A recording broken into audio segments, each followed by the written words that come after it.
A warm welcome to you all.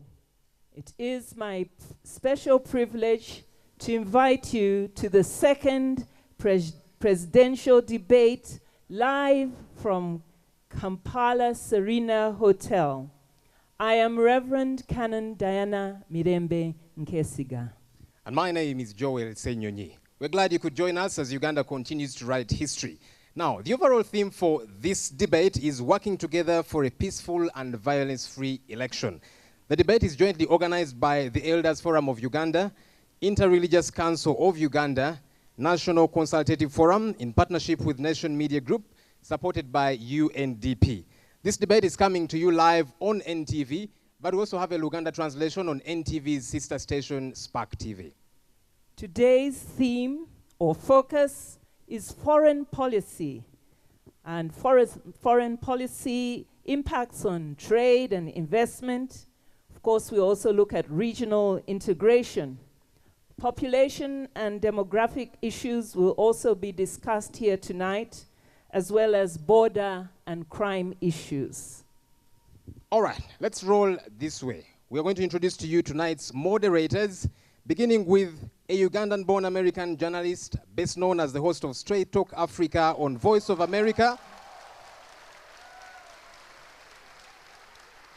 He has interviewed a large portion of African leaders and is deeply passionate about Africa and its development. Ladies and gentlemen, please welcome with me Dr. Shaka Sali, Voice of America.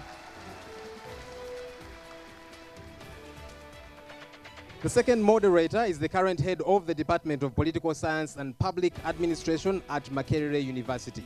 She is an academic lecturer and researcher holding a PhD in political science from the University of Toronto, Canada. Ladies and gentlemen, please welcome with me Dr. Susie Muanga. And last, but certainly not least, is the founder and senior partner at JK Associates, an African-focused public affairs consultancy. He was previously the Director of Communications at the African Development Bank, Director of Communications at the Commonwealth Secretariat. Ladies and gentlemen, my namesake. Welcome, Dr. Joel Chivazo.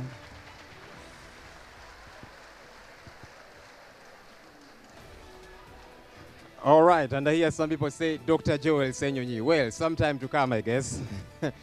All right, tonight, of course, the big day is for everybody that is watching from wherever it is that you are watching. But the spotlight is going to be on the candidates, and I would like to introduce to you the candidates. Our first candidate to come on stage is candidate Maureen Chalia.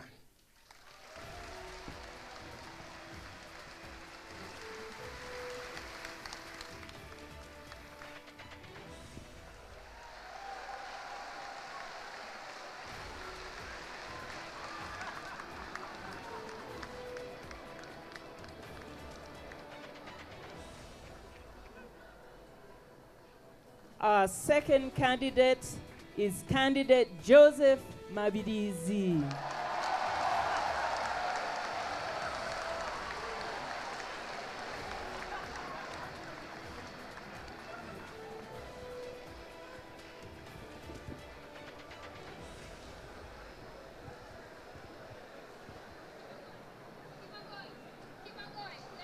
All right, let's move to the next candidate. The third candidate coming on stage is candidate Kiza Besigye.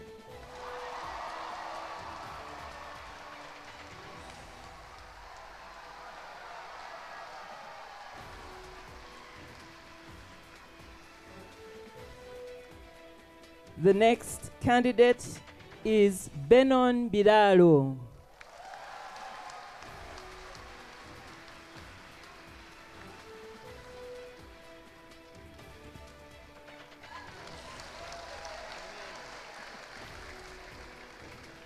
The next candidate to come on stage is candidate Venatius Bariamureba.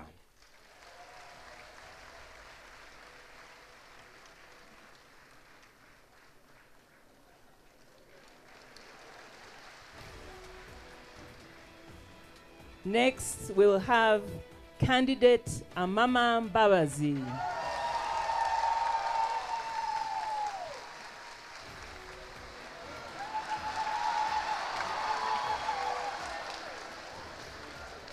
The next candidate to come on stage is candidate Abed Bwanika.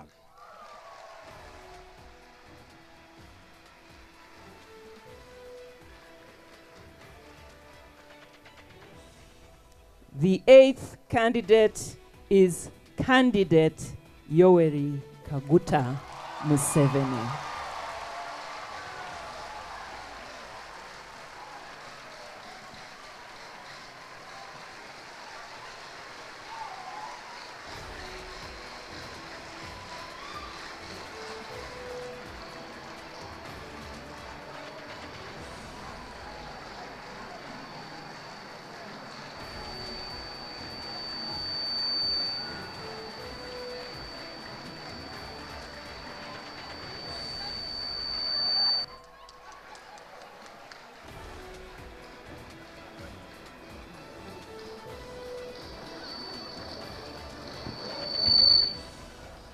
Candidate Yoweri Kaguta Museveni.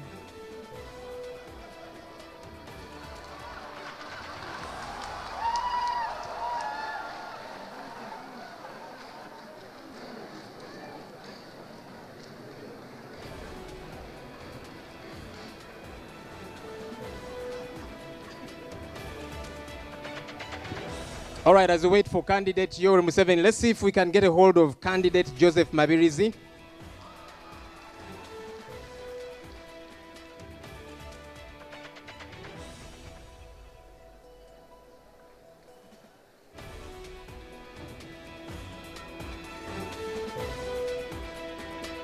All right, His Excellency the President is coming in a bit. Just stand by if you can. Candidate Yoweri Museveni, you got that right.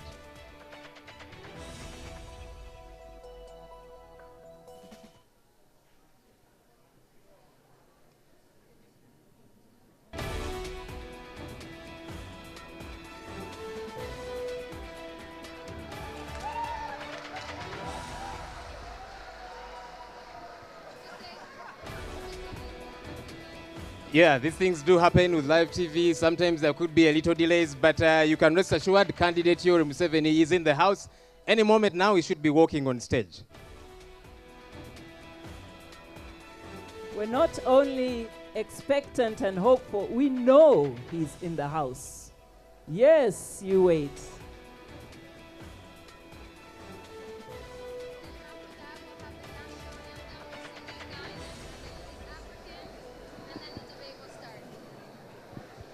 All right, as we wait for candidate Yoweri Museveni to come, we'll just let you know what will happen. After all the candidates are on stage, we shall request you to kindly stand up for the two anthems. That's the national anthem, Uganda national anthem, and the East African anthem. Thereafter, we shall have a prayer. So that and a lot more is coming up. Please take note that we have 100-strong choir. Two choirs brought together in unity, a choir from Christ the King and a choir from All Saints Cathedral, Kampala, making one strong choir. Everything shows that candidate Yoweri Museveni should be walking on stage any second now.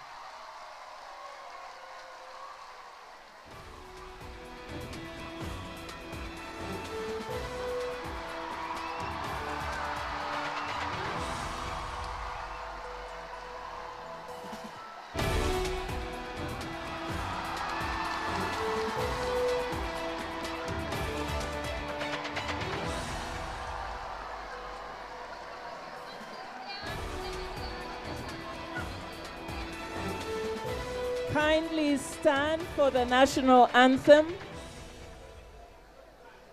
Kindly stand for the two anthems and let us respect our anthems by keeping quiet.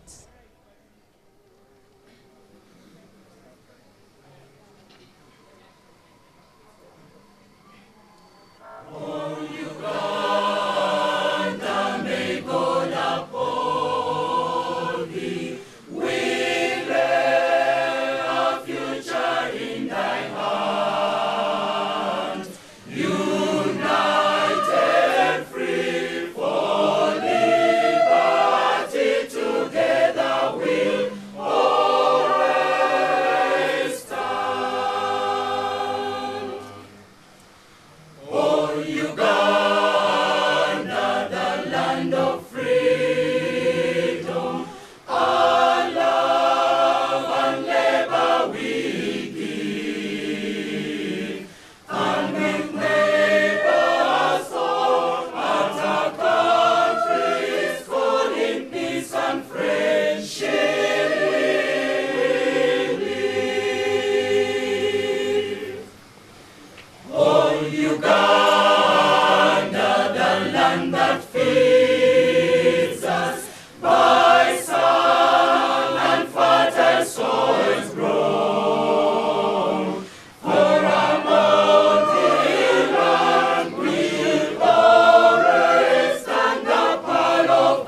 tuishi kwa amani, tutimize na malengo yetu. Jumuiya yetu sote tuilinde, tuwajibike, tuimarike. Umoja wetu ni nguzo yetu, idumu jumuiya yetu. Uzalendo pia mshikamano ndiwe msingi wa umoja wetu, na tulinde uhuru na amani, mila zetu na desturi zetu. Jumuiya yetu sote tuilinde, tuwajibike, tuimarike. Umoja wetu ni nguzo yetu, idumu jumuiya yetu. Viwandani na hata mashambani, tufanye kazi sote kwa makini, tujitoe kwa amani, tujenge jumuiya bora. Jumuiya yetu sote tuilinde, tuwajibike, tuimarike. Umoja wetu ni nguzo yetu, idumu jumuiya yetu.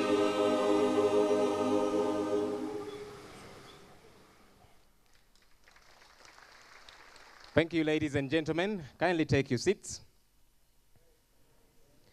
And like one of the candidates would say, the indicators are the debate is happening. At this stage, we would like to call upon the Archbishop of the Diocese of Gulu, the Most Reverend John Baptist, the Most Reverend John Baptist Odama, to come and lead us in prayer. He'll come along with all the other religious leaders. Please welcome your leaders, your faith leaders, as they lead us in prayer.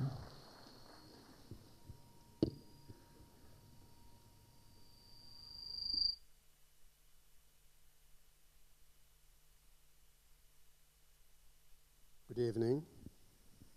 We are going to have a very special prayer, an ecumenical prayer. That's why all the leadership of all our faiths, our denominations, are here on the stage to say that prayer, especially for the candidates, for the country, and for all of you here.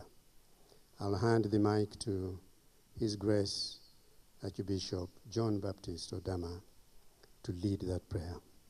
You're all most welcome to this debate.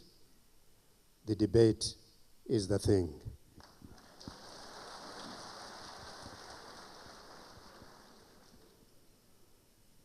Before we start, I would request the candidates to stand and hold their hands. Hold your hands.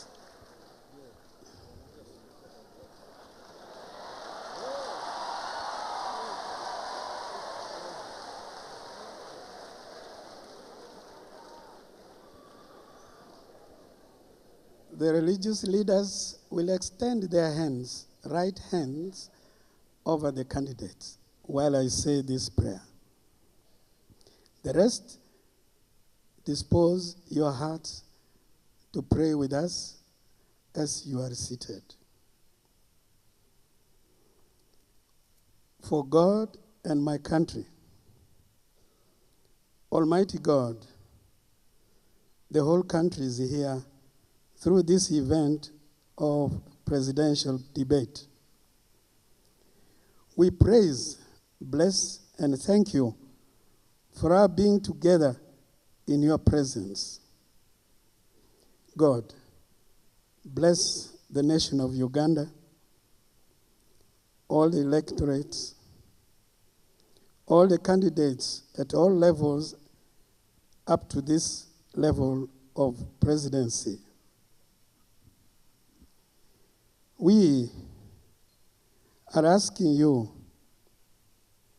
to bless also the moderators, the organizers who made this happen, all those attendants in Uganda and here present and elsewhere. Make that forthcoming election be truly free, fair, and peaceful. May all what takes place here give glory to you and make Uganda walk forward together, one as brothers and sisters. We ask you all this in the name of God Almighty, the Father, the Son, and the Holy Spirit. Amen. Thank you.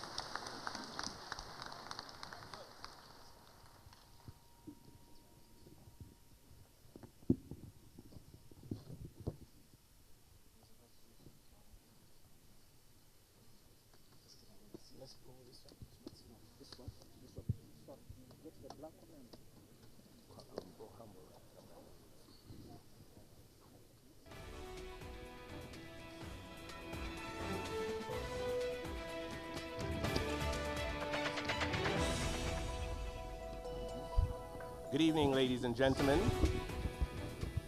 Candidates, thank you all very much for turning up today. My name is Joel Chibazo, a son of the soil here in Uganda from Nachisunga in Mukono district, and very much honored to be part of this debate and at a time that is particularly important for our country. I share the stage with two other colleagues who will, of course, introduce themselves, and then we shall deal with the rules of the engagement. My colleagues are... My name's Anansozi Suzy Mwanga of Makerere University. I'm honored and extremely excited to be here today and to be part of this moment with all the candidates.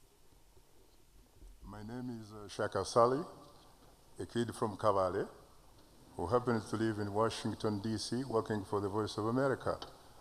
I have to be honest with you that I'm profoundly honored and exceedingly humbled to have the opportunity to be able to participate in the democratic process of my mother country, Uganda. We're all here because we are Ugandans interested in what happens to the future of our beloved country, our beloved motherland. Now, before the debate gets underway, it is our role to also state what the rules are. The goal of the debate is to provide a balanced space for all presidential candidates to sell their agenda to all Ugandans and make a commitment to fair and a violence-free general election.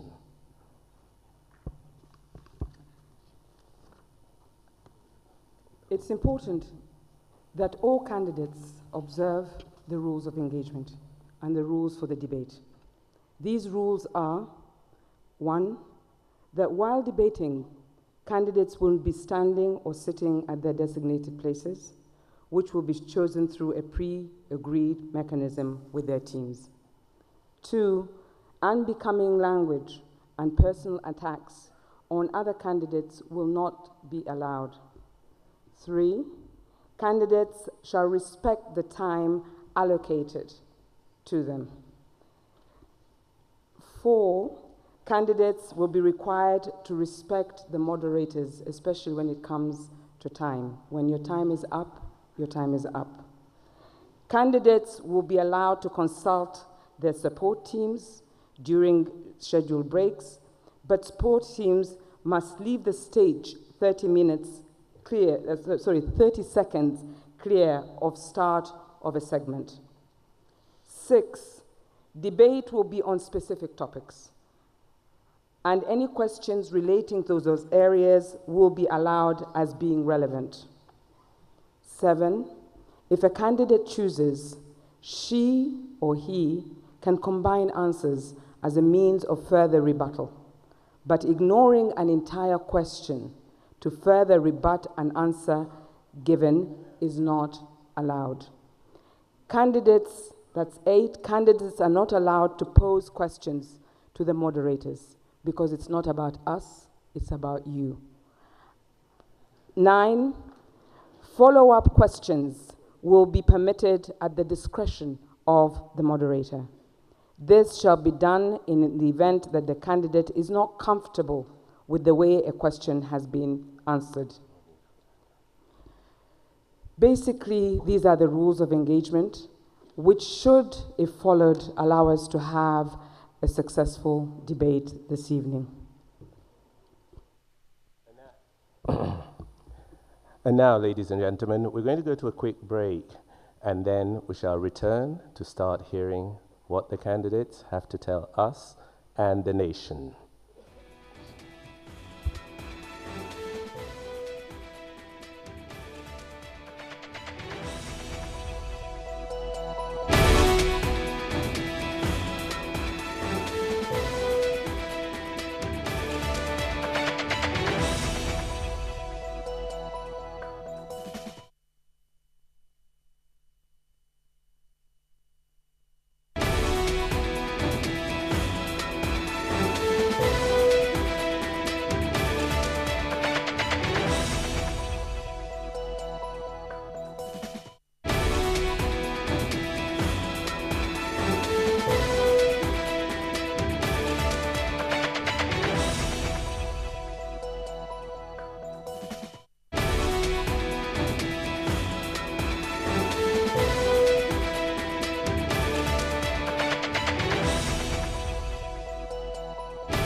And now, ladies and gentlemen, is the moment you've been waiting for, the main course of your dinner for this evening. All the candidates here have wonderful statements from their manifestos. And this is the time in which they're going to tell us about them. So, without further ado, we're going to ask each and every one of you, you have 5 minutes, to be able to tell us why we Ugandans should trust you, and how you're going to do what you say you're going to do. And finally, are you going to achieve the things you promise us today? So, let's start with candidate Maureen Kialia. You have 5 minutes, Madam Kialia.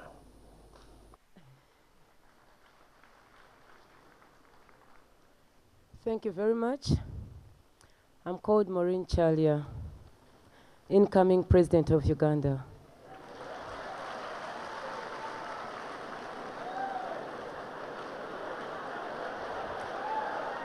This was actually planned by God. As you can see, I have a natural way of jumping the queue, and I've jumped it. I'm right next to my father, in whose footsteps I would be moving next week.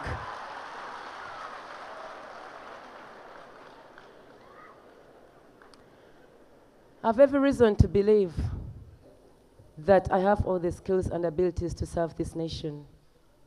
Because when I was a child, when His Excellency Yoweri Kaguta Museveni here with us was a youth, he encouraged us, he gave us skills, and he told us this nation was for youth, and we had to be the leaders of this nation. As he's here, please, it will only take me 1 second to remind him a song that I sang for him when I was in Berkeley High School and he came to visit in Iganga.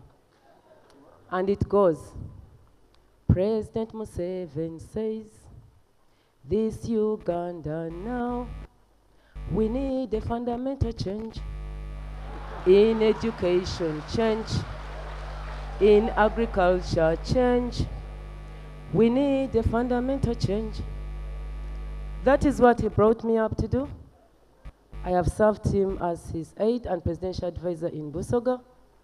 And most of my colleagues here, apart from Dr. Bwanika, are actually here because the Interreligious Council had not brought us together as it has done today. I am more than privileged to have the President, Kano Chizabesche, Honorable Mbabazi in front of us today. And I'm hoping that by the time we finish this debate, we'll all appreciate that Maureen Kialia is the only person who can bring these people together, who can be a referee, who can lead this country, and definitely have President Yoweri Kaguta in this country, because we don't have a past president. All our presidents go to exile. We are the only orphaned country in the whole of Africa. And I am praying, I am begging you, my father, that happily and willingly, please let us take Uganda forward and work together.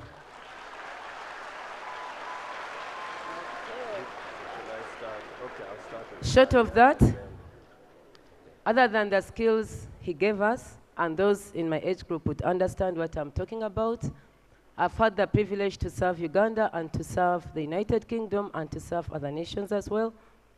I'm inherently a social worker, although a lawyer by training.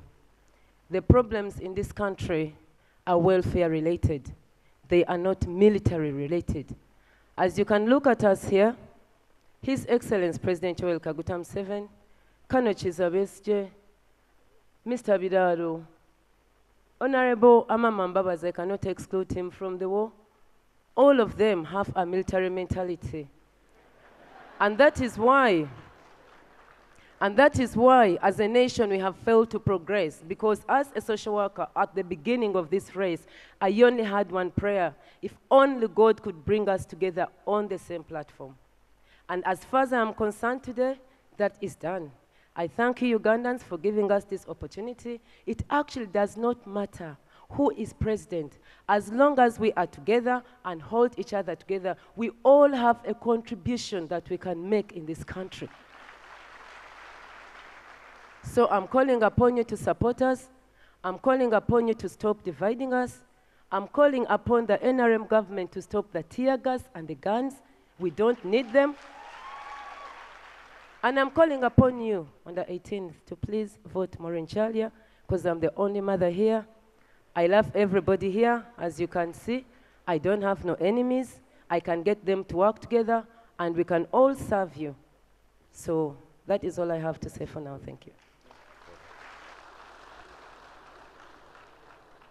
Thank you very much. Dr. Chizabiesije, please give us your opening remarks. Thank you very much, and a very good evening to all of you, ladies and gentlemen. Thanks for coming to this debate. This building where we sit is actually a building that has profound influence on my being here tonight, because in February of 1981, I was incarcerated in this building, actually in the direction where candidate Museveni came from.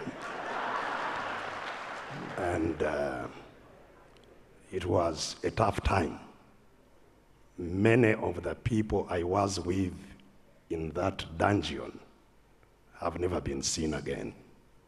And these were very respectable, some of them elderly people. And our arrest, both myself and those individuals' arrest, had been prompted by a war that had started a short while earlier, a war that came out of a rigged election of 1980. In 1980, I had been a supporter of candidate Museveni, who was then leading the party called Uganda Patriotic Movement, and which, after the elections, he started a war challenging the outcome of that election. And I was lucky to come out of this dungeon alive, fled into exile. And it was from exile that I came back and joined him in the war, a war that lasted 5 years and consumed more than 500,000 people. And thanks to God, and it's only God that brought us back to this town. In 1986, I was in government, and we quite obviously disagreed on the management of the politics. And the rest, as they say, is history. I have been back in exile. I have been back in prison. And I am now right here.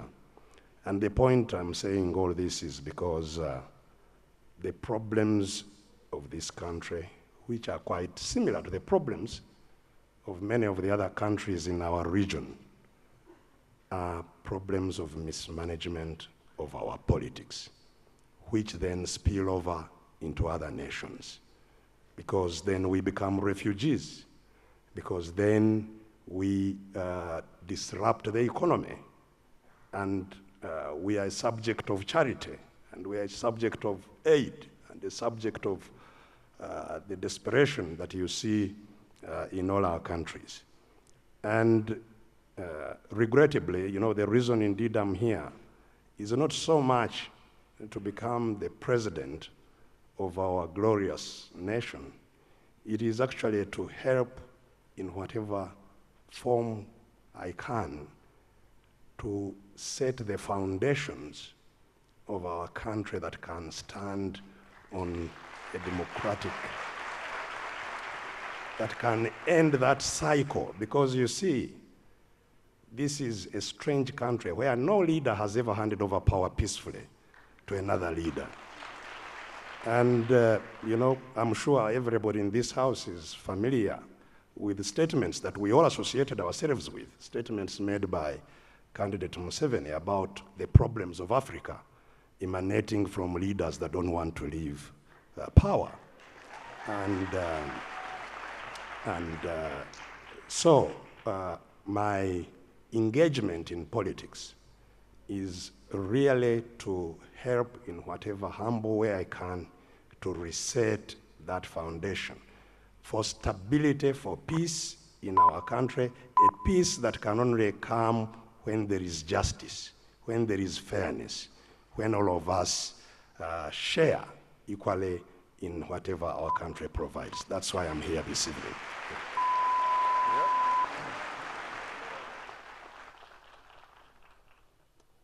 And that, thank you. And now, Mr. Biraro.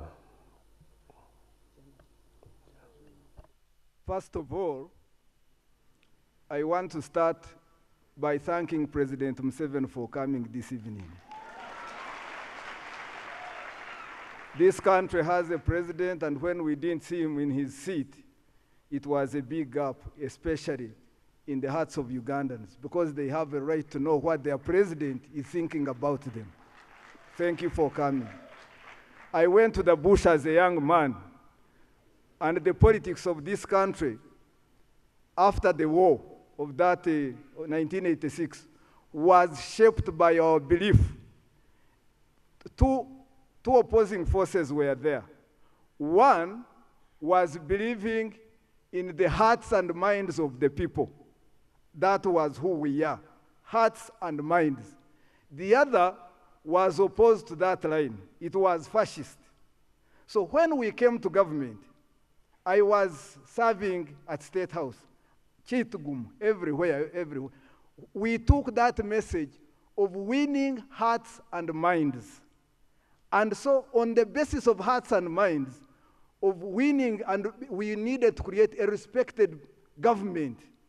So we went like that for some time, until later on, when I was in service, I saw another line coming in, a line that was not respecting the people's wishes. Because to respect the hearts and minds, to respect the hearts and minds is a sacrifice. You have to be, there must be integrity, openness, everything. But another seed came in that brought in corruption, that brought in refusal to leave office, that brought in, and then later on it progressed. But after 2011, this country was almost at the brink of a civil war. Two leading parties were contending. Thank you for warning me not to use names, because I would have called names of those who were. And then we saw, we saw tear gas. We saw others calling for insurrection, others blockading them. Then I saw a chance. I said, oh, can't we go back to the line of winning hearts and minds without going through war? Can't we win back the hearts and minds of Ugandans without going through war? Because we are, so this is the context in which I came to this politics. One, to resolve that question. How? Going back to the round table. This is why I'm calling for a unity government. I am calling for a unity government because the leading parties that we respected cannot respect each other come the votes. Ugandans must take a stand to resolve that conflict this time. So this is why I came. Of course, I have read other manifestos, but we bring in a manifesto that will rid this country of the endemic poverty that has been for the last 30 years and more. So that one must change. Change the education system. Change the lead to the rule of law. So this is why I am here tonight, to ensure that Ugandans get what they deserve. Get the government they deserve. I am appealing, within the context of what we have had in the last 5 years, no development, tear gas. Honorable Kasaija Matia, Minister, put it better. that we even tear-gassed our economy through the window. So we need to get back. And I'm telling them, elect a government under Viraru, under Major General Viraru. I have had people call me Mr. Viraru, and it's okay. Elect a government. Bring in the political parties will be represented. They will be there. Let's get to the round table. Let's sort out the election. Let's sort out the constitution. We need a constitution that does not cause members of parliament to indulge in corruption, because this is what is obtaining right now. We need to change that direction. So I want to thank Ugandans for this last round. They gave me a lot of support across this nation because they got my heart and my mind at the same time. I thank you. The time is up. Thank you very much. Thank you very much, John Abiraro. Mr. Venantius Biamoreba, could we please have your opening statement? Thank you. My name is Bariamura Venantius. I'm 47 years old. And I've been a servant of the people for at least 25 years. And I'm in this race, not because of conflict or disagreement, but because I want to serve the people of Uganda. I'm a professional teacher, very experienced. I have a lot of executive experience that I need to serve as head of state of this country, as the head of the executive arm of government. Now, from my background of education, I've traversed the country. I've looked at our education system. I've looked at the schools. I want to assure you that when you go outside Kampala, you find schools without teachers, you find schools with insufficient teachers, insufficient facilities. Even our curriculum has issues. So one of the things I want to change in this country is to change our education system, ensure we have sufficient facilities, sufficient teachers, teachers that are paid so well, but most importantly, orient our curriculum and the teaching to ensure that we produce graduates that have the right attitude, that have appropriate skills, that can be employed within the region and beyond. Because if you look at the recent study by the Inter-University Council in 2014, they said only 37% of the graduates from Uganda were employable, the ones who had employability skills. And it's because we lack facilities in most of our institutions. So I plan to increase the budget for education from the current 8.7% to 20%. The other sector that has alarmed me as I moved around the country is the health sector. The quality of health care across the country is alarming. And wherever you go, it's like a song. People tell you, we have no medicine, we have no doctors, there are no nurses. So we all know what a hospital should be, what a health facility should be. So one of the things I plan to do is to ensure that we increase the budget for the health sector to 16% and be able to improve on the health facility in this country. I also want to ensure that once we have a healthy population, they need to be productive. So I have plans of ensuring that almost every Ugandan is involved in productive activity. So I'm going to address the issue of unemployment in this country. I'm going to ensure the educated and the uneducated, all of them are able to get where to work.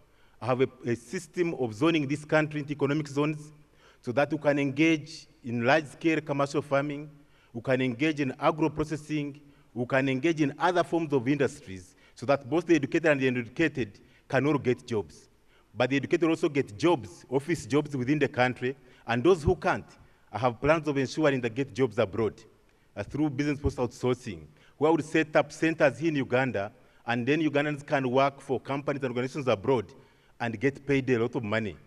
That is possible because now, these days, like even in Europe, in America, people work from home. They're able to access the systems at the place of work. So they can also access the offices from here in Uganda. The other issue I want to really address is the issue of governance. I want to see devolution of power to the 5 regions in this country. In our constitution, Schedule 5, we put in place what we call regional government, but they're not operational.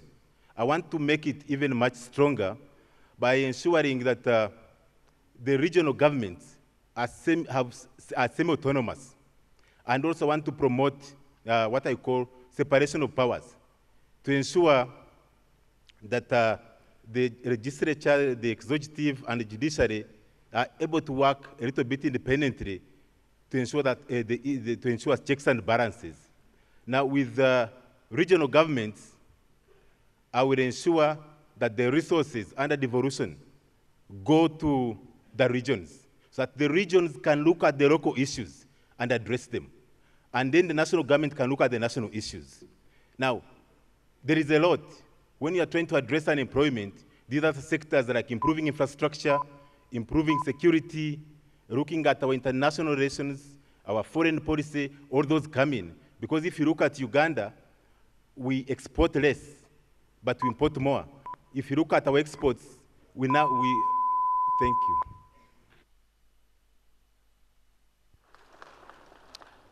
The clock and the time is always a burning issue, but there we are. We have to respect it. Those are the rules. And now, ladies and gentlemen, candidate Amama Mabirizi, to please your opening statement.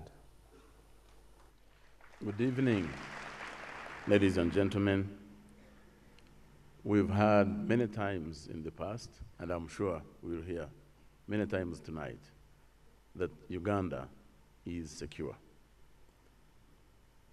It was, I think, Martin Luther King who said, peace is more than just not having conflict in your country. It's also the presence of justice, the presence of the rule of law, the presence of order. What security do the Karamojong feel when they starve to death for lack of food?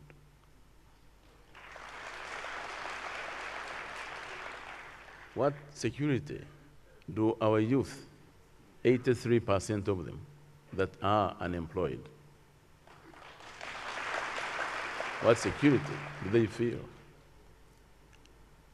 In Uganda, 16 women die every day while giving birth to children.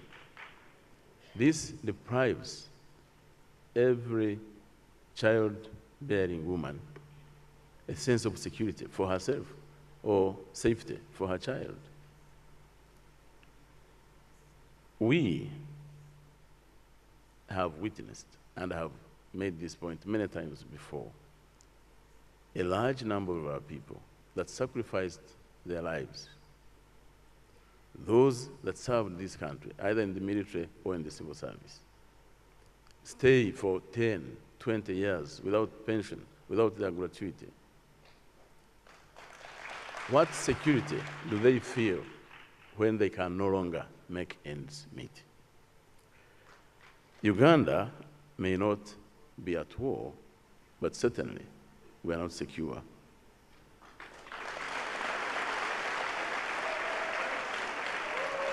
And we will never be truly secure until we have reclaimed good governance. All of you know that. But of course, all of you in the audience and watching us here may be wondering, which of these women and men on this stage can truly assure us of our peace and safeguard our security? To those battling this dilemma, I want to tell you that you are looking at one right now. The one speaking to you, I have been in security almost for 40 years in the war against dictatorship. For the last 30 years, I have largely served in security as Minister of Defense, Minister of Security, Head of Intelligence. And at every stage, when we have secured peace of Uganda, physical peace against invasion from outside, internal turmoil, I've had a substantial role to play in this. Therefore, you are truly secure in the hands of Amama Mbabazi. We do address the question of poverty, and we have a formula to give our people the security of mind that this poverty, at long last, is going to be defeated. Thank you.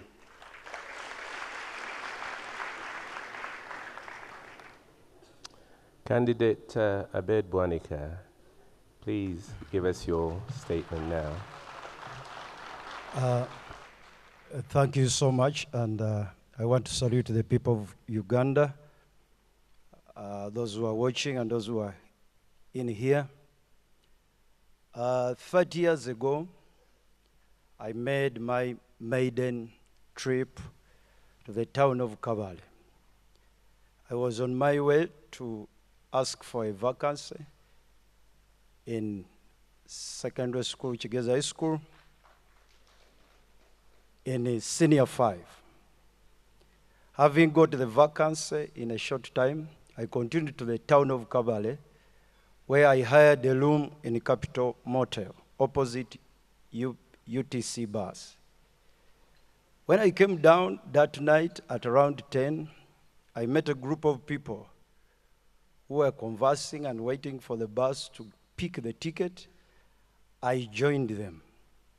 In a short while, I saw a group of young men, they were like 10 in number, pulling a young lady. And in my mind, I understood that they were taking that lady to be raped. I asked the group whom I was conversing with whether we could help the young lady. They asked me, "Are you new in Kabale?" Of course, I was new. I told them, I cannot watch that young lady being raped. I told them, I believe we can do something. They told me that this town, that is a common event. I was disturbed and I pulled on the side. But in a moment, another gentleman joined us in that group. I repeated the same question, can't we help? Then he asked me, help what? I told him there's a group of young men who are trying to rape a lady and they have run in a distance. He told me, let's go. We ran and we were 2. When we were about to reach them, I didn't know that he was armed. He pulled a pistol and he entered the bullet into the chamber. And I was energized. We ran past them and we stopped them. We put them down and we rescued the lady. We came back with the lady past the men who thought that we could not help that lady. Ladies and gentlemen, the reason why I'm in politics, I cannot watch the people of Uganda who have been expecting that at one time someone is going to help them, and that help has not come. I've traversed this nation. Our people in the 21st century, they continue to sleep in a grass-thatched house. 70% of our people in a grass-thatched house. I've traversed this nation. We have hospitals which don't have drugs, and those who govern us, they continue to get themselves on the planes, and they go, they are treated outside this country. I cannot continue to watch. I believe I can do something. And it is the very reason why in my campaign, I have picked over 20 kids to pay school fees for up to the university. The last one was at yesterday when I was in Amudat, a district that got 1 first grade in a primary school, in P7.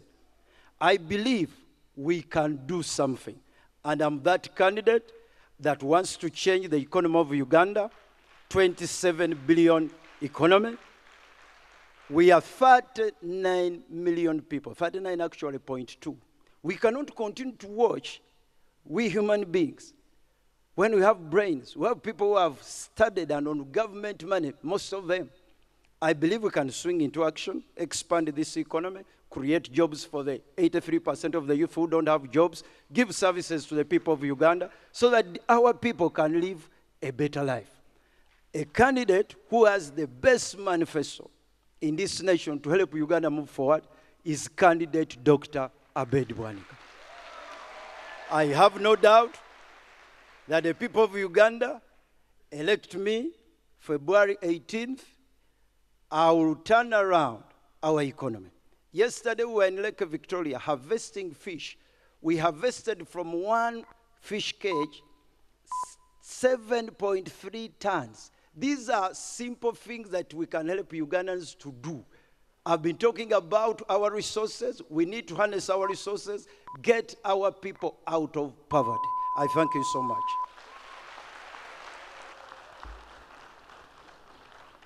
Thank you very much, Candidate Abed Bwanika.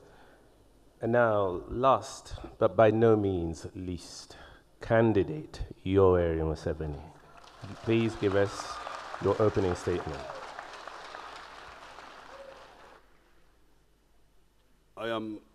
Thank you very much for organizing this debate. The other time I did not come because I was far away. But I also had some questions about the method of debate. But there's no harm. Since there are some people who watch the TV, there's no harm in talking to them. Now, I am here to talk about Uganda, not about fiction.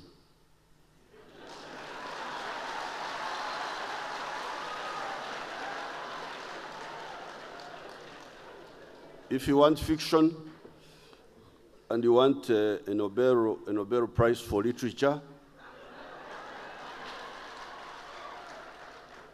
and composition, then you can talk the way you want to talk. Uganda, 1900, was a feudal country of different kingdoms. 1900.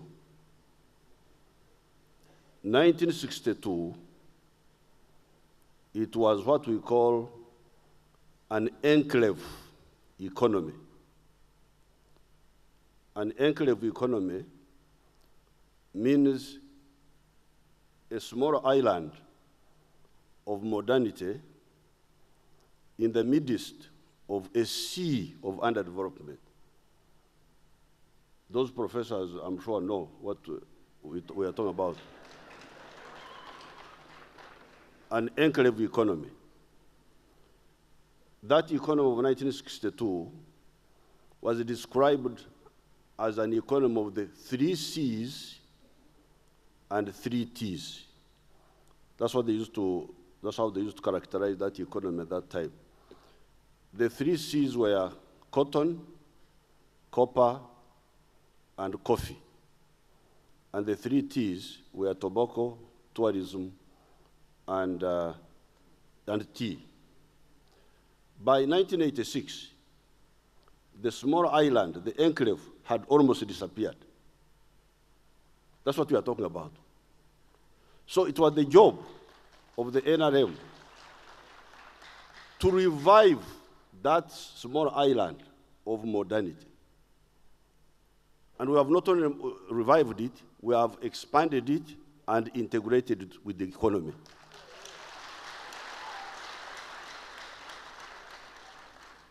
Therefore, whatever you talk about Uganda as it is, not as it should have been, because it wasn't.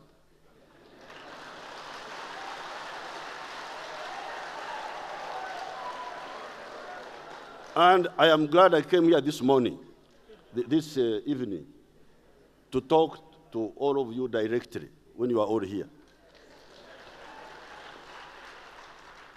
Because the reason I'm not sure about the mod is the short time, because these are big issues. They are not issues for school debate, I actually said it.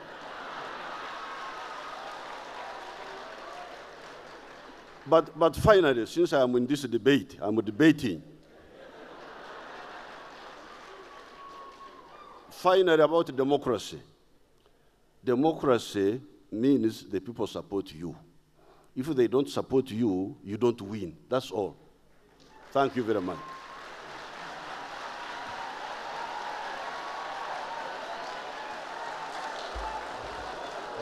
Time to start now. It's time to say, no, it's time to start. Thank you. Thank you very much to all the candidates for their opening statements. And now, ladies and gentlemen, as you know, the first debate was very much focused on the domestic issues. This particular debate, as you were told earlier, is one that is going to focus very much on the issues of peace and security, international affairs, regional affairs, and of course, international trade. The idea is that Ugandans hear from each one of you what you would do on some of these very key issues. Some of them have already come out in your opening statements, but now it is time to drill down on some of those finer points so that our compatriots can know what it is you have to present to them on these issues. All three moderators are going to ask questions. Not every question will not necessarily go to every one of the candidates, and each of us will sort of indicate whom they want the question to go to. There might also be a supplementary question, and sometimes it could well be that some of the candidates feel that they do need to make a point, in which case they will indicate to the moderators. We're trying to get through as much as possible. So, without further ado, there's many Ugandans who want to hear from you. And so we'll start with the subject of peace and security. Uganda's neighborhood conflicts have a potential spillover into our country. How do you deal with regional insecurity? And I'd like to put that first question to Maureen Tialia.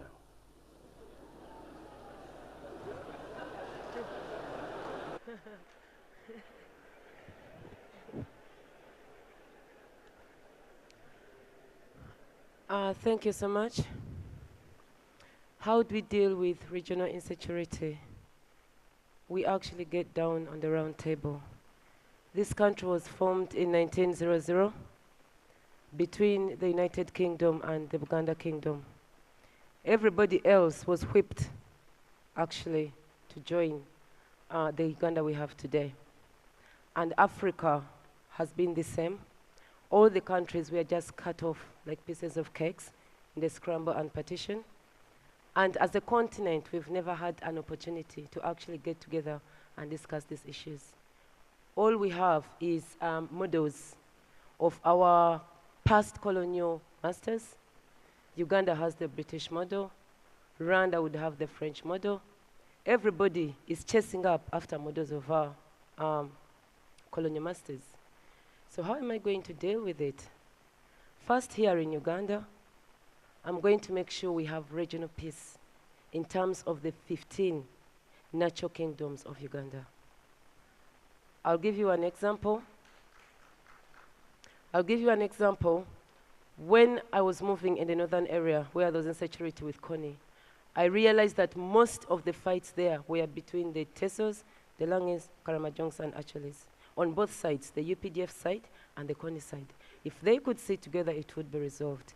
Come to East Africa, it is the same thing. Come to Africa, it is actually the same thing. We need to mediate. We need to sit together. We need to stop running to the European countries all the time, even to solve problems that we can solve. We don't need America to come in and kill Gaddafi. We can actually sit with him and sort out those issues. So we need to sit down and sort issues together. Thank you. Thank you. Candidate Candidate Yoweri Museveni, you have 2 minutes on the same issue of regional security. How do you deal with regional insecurity? Insecurity is ideological.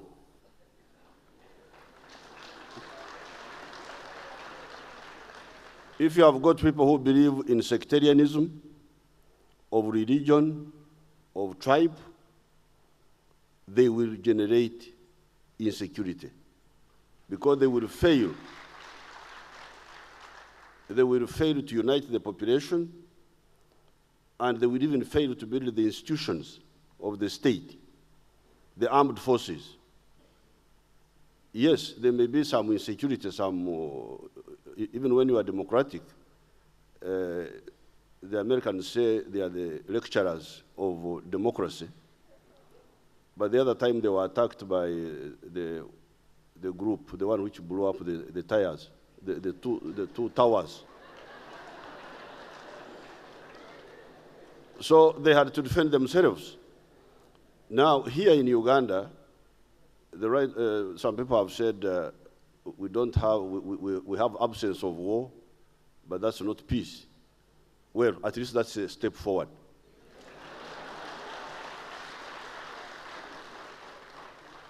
And we have absence of war, not because people didn't want to cause war, but we could not allow them to cause war. We defeated them. And that has given us a chance to deal with other issues. But the main cause about wars is really ideological. It is the main one. In this region, for sure. You can see Somalia, all this, it is all ideological. I thank you. Thank you.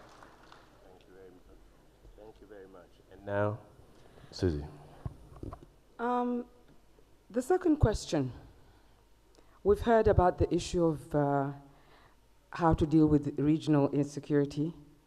First, from using traditional means, using military means. There is a view, which is widely shared by different people, that there is an excessive militarization of politics in Uganda, which by and large is in itself a threat to civil liberties, which are the foundations of a democracy. I'd like to ask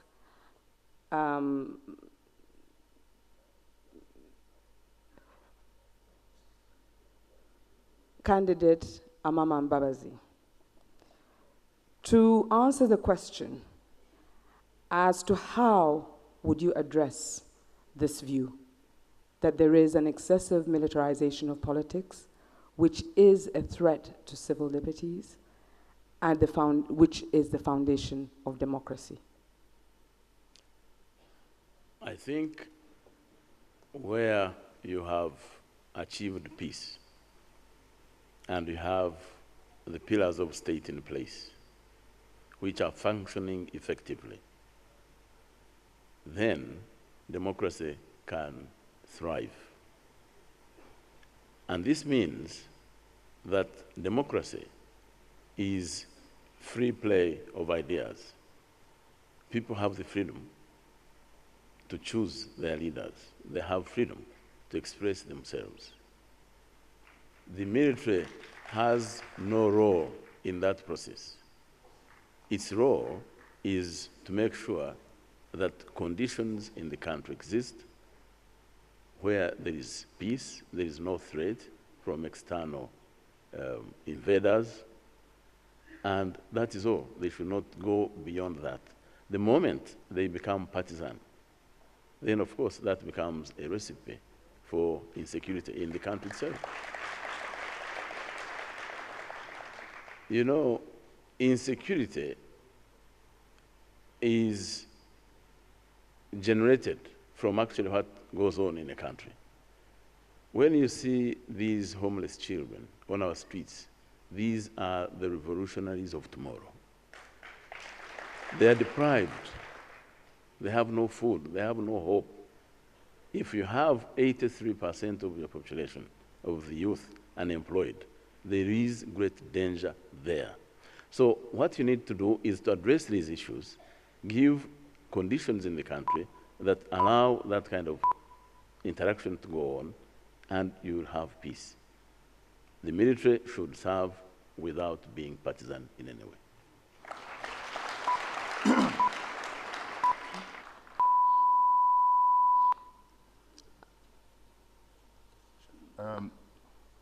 The next question is on terrorism.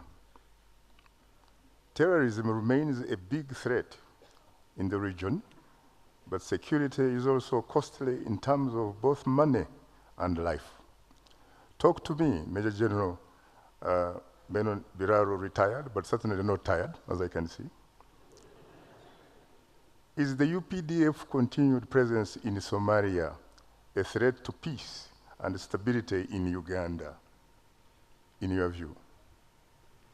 No, the UPDF role in Somalia was to help create a nucleus on which the Somali people of security, on which the Somali people could build their own security.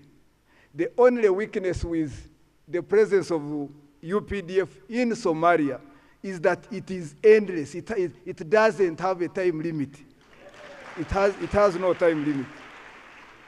We need to put time limits to operations. We need to put time limits to operations and tell those people to put their act together. We have done it in many countries, but insecurity has gone on because we have not engaged those people we are helping to sit and solve the problem, help them solve the problem proactively with them. You send troops, you leave the Somalians to behave the way they want. That they will certainly do what they want, but and wait for your time to get tired and get casualties and the rest of that. So a two-pronged approach: get the forces on the ground, but create an environment for the Somalians to talk together. We must do that because Somalians must build Somalia, not Uganda building Somalia for them. Get you correctly, you are talking about the need for an exit strategy.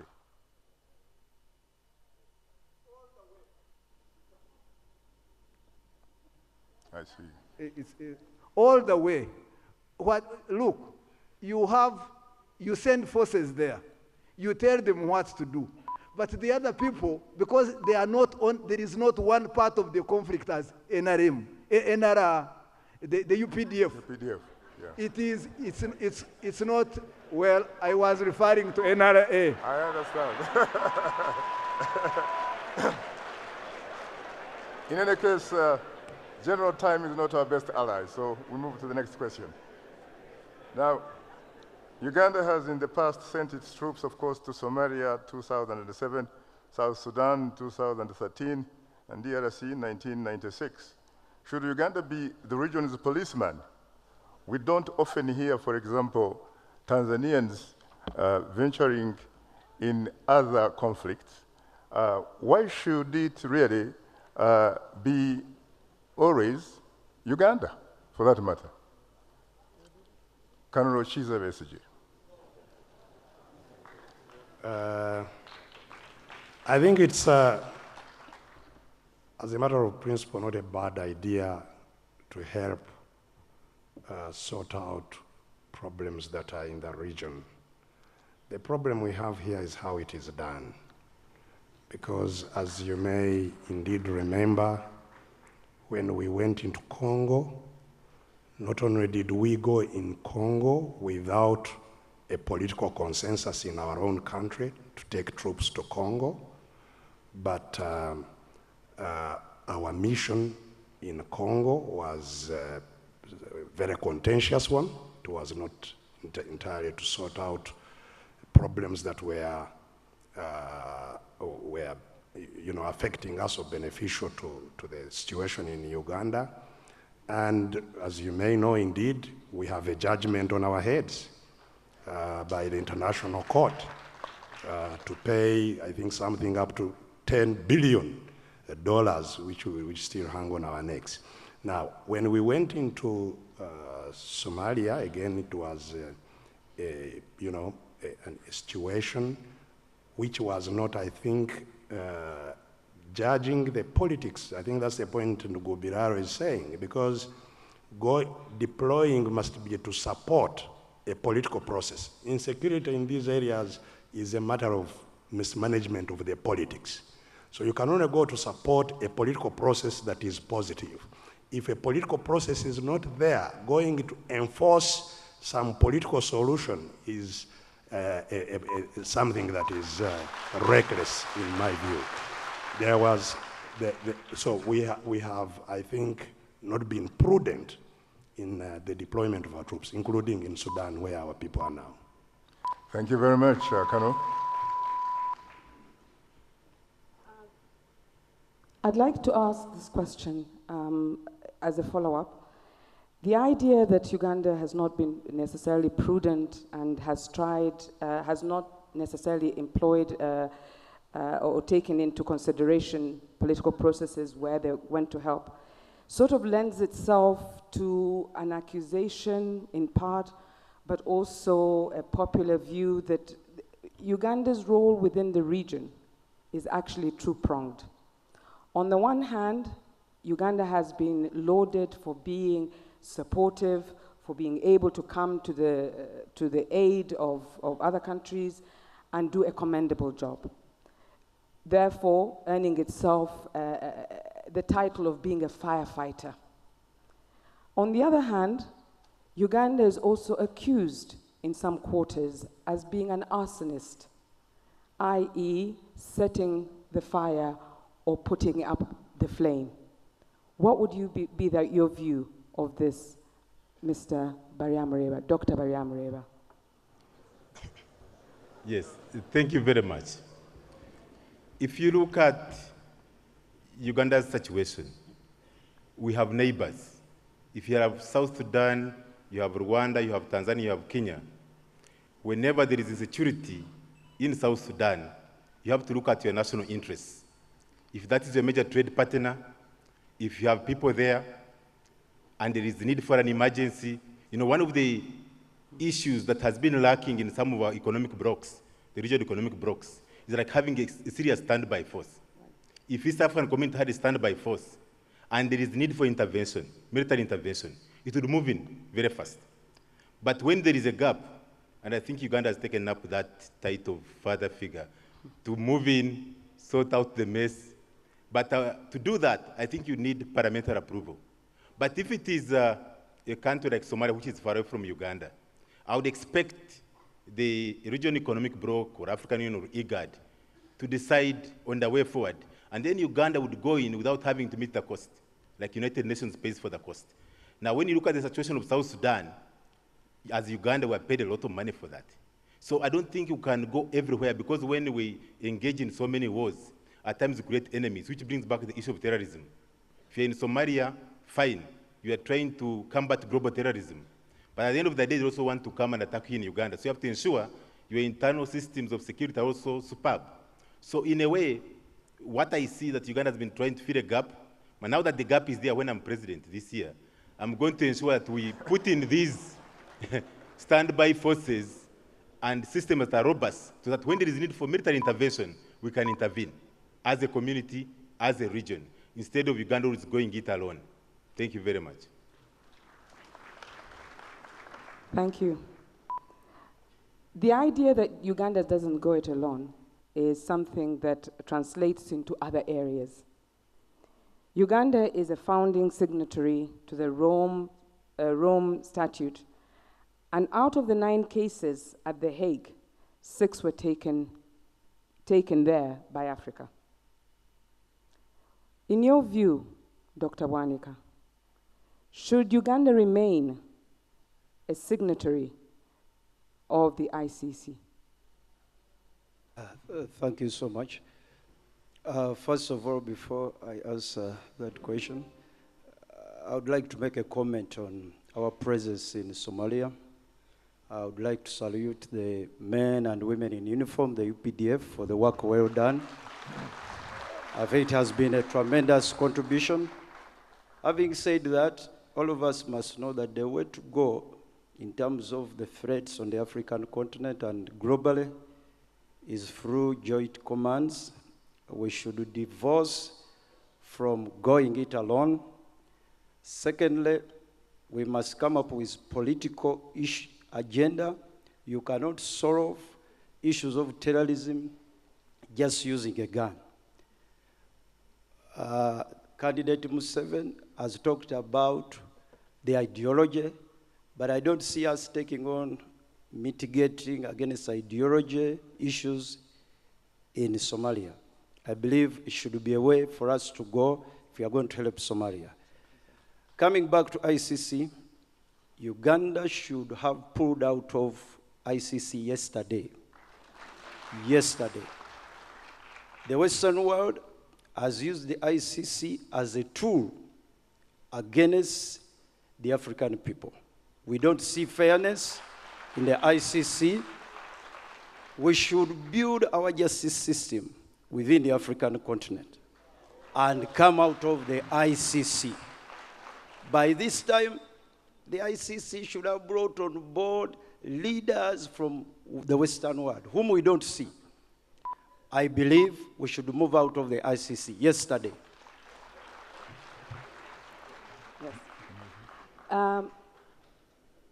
Candidate Yoweri Museveni, I pose the same question to you about the ICC. Dr. Wanika says we should have got out of the ICC yesterday. But as a founding signatory to the Rome Statute, do you still think that we should be out of the ICC? Yes, we should be out.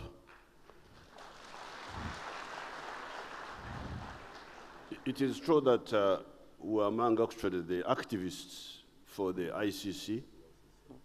You know our line.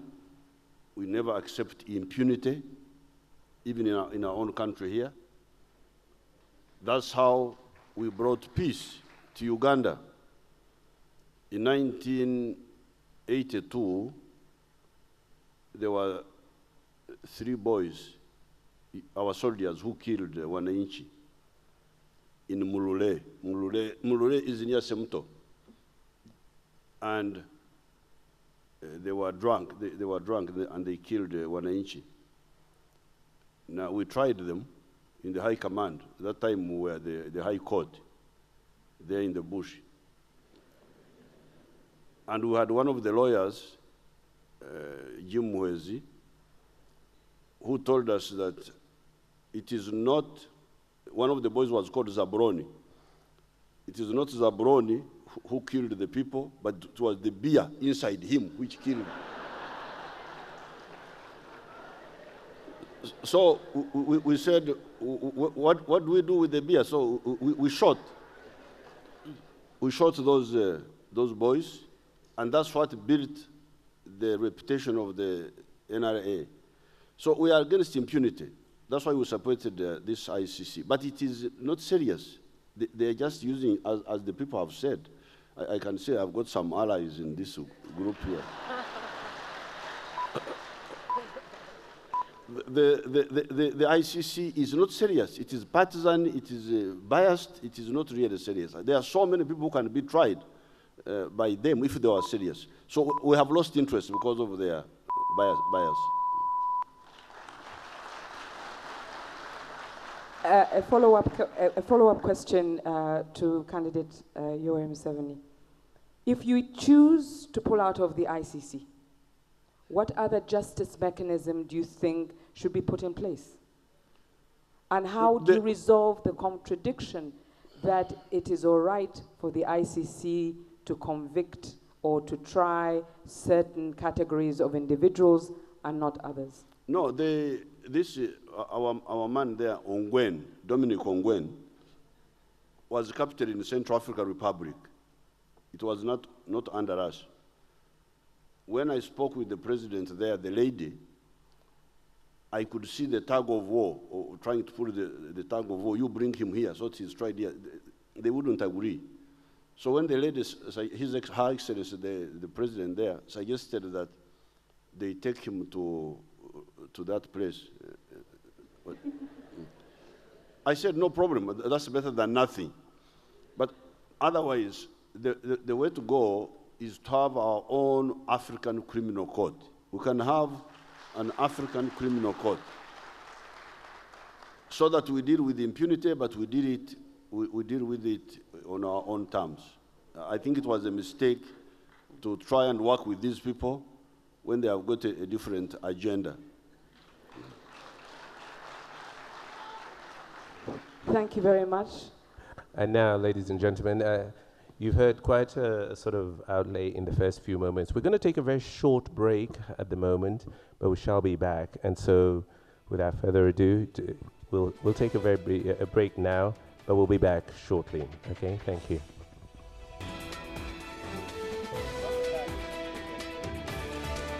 Welcome back, ladies and gentlemen, to the second Uganda presidential debate for the 2016 election. I hope you enjoyed the first part, but there's more where that came from. Now, I wonder how many of you might have noticed there was an empty chair. Well, it's going to be empty no more because I have a surprise for you. Joseph Mabirizi is here.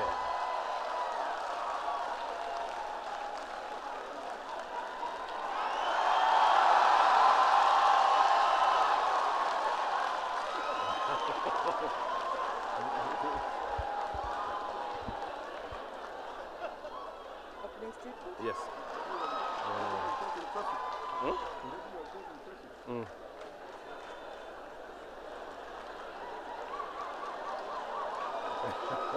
He's a comedian.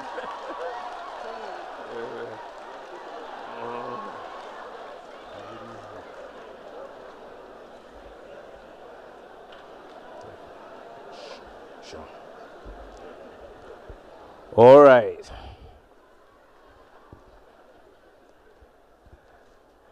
Ladies and gentlemen, we now have a full house.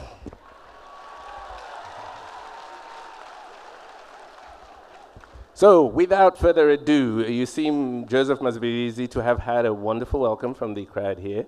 Thank you for coming in. I know Kampala traffic can be a problem. But we missed you. So, we would now like you to give us your opening statement and tell us why you should really be the president of the Republic of Uganda. 5 minutes, Joseph Mabirizi. Thank you so much. All protocol observed. My name is Attorney Joseph Mabirizi, an engineer by profession. I was held up due to several reasons. We had some issues to settle with the organizers, which they have agreed to handle after debate. So that is one of the reasons why I delayed to come in. And maybe the second one, you know very well the protocol, always the president comes in late.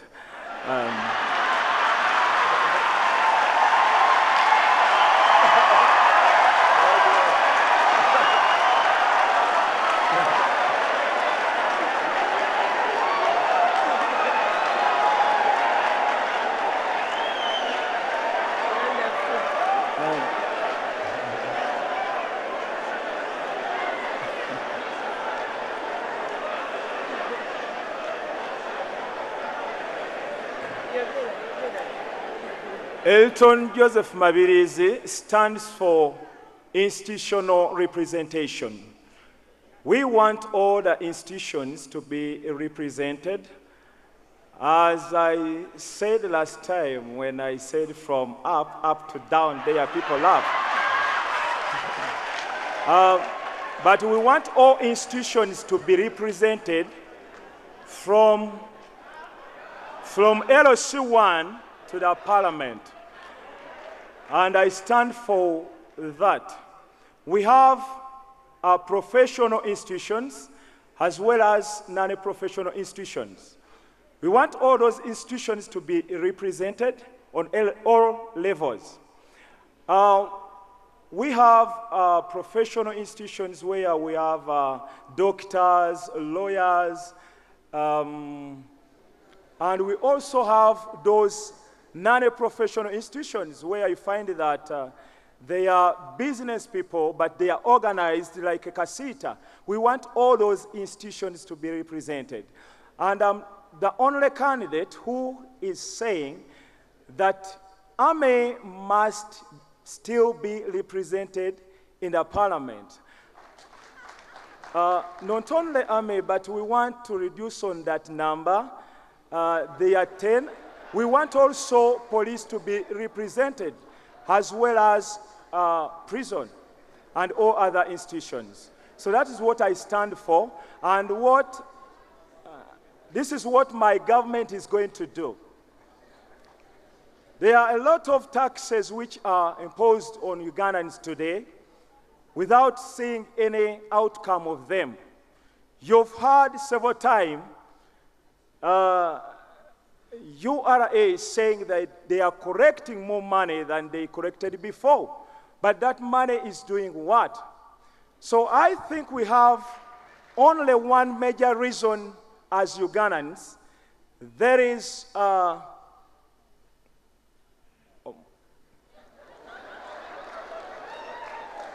I like that.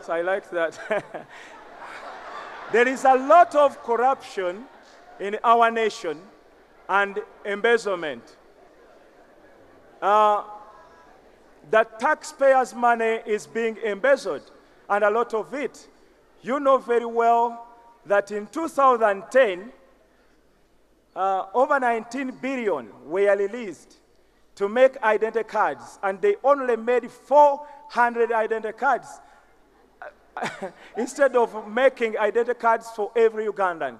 And all the rest of money was embezzled. You've had several scandals about money being embezzled. And most of the time, we just praise those people. You have named them Temangalo, Vidiva, and so forth.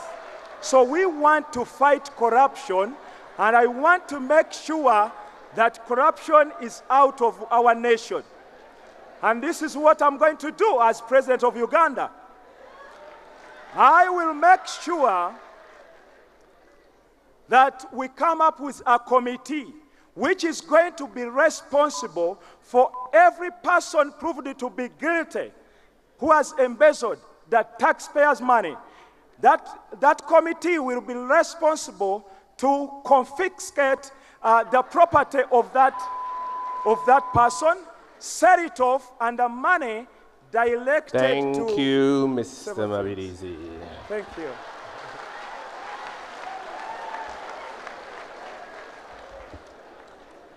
I think candidate Mabirizi, just to alert you, it was 5 minutes for opening statements and then 2 minutes thereafter, and we're going to try and keep to the rules that everybody else has been observing. And now we shall continue with the issues that we've been discussing. You saw in the first half that we talked about a number of international and issues as well as peace, and we're going to continue along those lines. One of the things that people talk about is the possibility of war over the issue of water, particularly the Nile.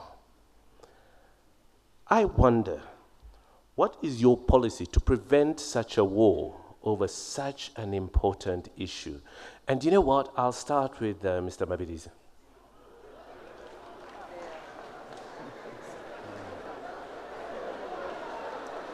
When I come into power, don't expect to face any war about that.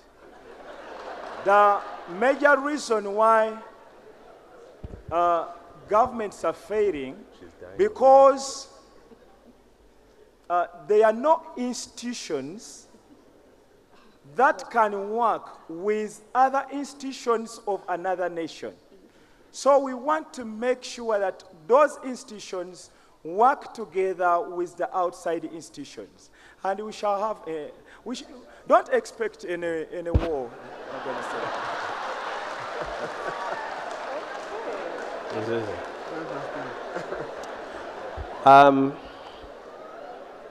Thank you very much. Candidate Mabirizi, do you take the same position? There won't be any war over water? And if so, what do you think is the economic impact on Ugandans of such a war and such a threat over the Nile? Well, first of all, I think it is possible for all the communities that live along the River Nile, for example, to reach an agreement to use this water for the benefit of all of them. We have no reason to go to war. It has been stated by some that because, in this case, Egypt to be precise, because they entirely rely on the waters of the River Nile, all the water must go to Egypt, as has been the case in the past. I think this is an untenable proposition. We, as a country, are entitled to use this water for our development. So are all the countries along this river. And it is possible for us to discuss so that we can use the water to develop Uganda, as Sudan, Egypt, and all the other countries, South Sudan in this case, benefit from the water at the same time. We can reach a clear understanding on it. We don't have to go to war. Those who advocate war, obviously, do so, I think, without knowing that the world has changed. Because it is no longer the case that there is no community that has no capacity to defend itself. Under my presidency, Uganda will strengthen the capacity it already has to defend its territory against any threat from anywhere in the world. Thank you. Thank you very much. Avoiding conflict with our neighbors is important, but that sometimes when it's unavoidable and when it is due to the fact that we do not respect or are unable to fulfill obligations we have entered into. Uganda owes the DRC reparations to the tune of 10 billion.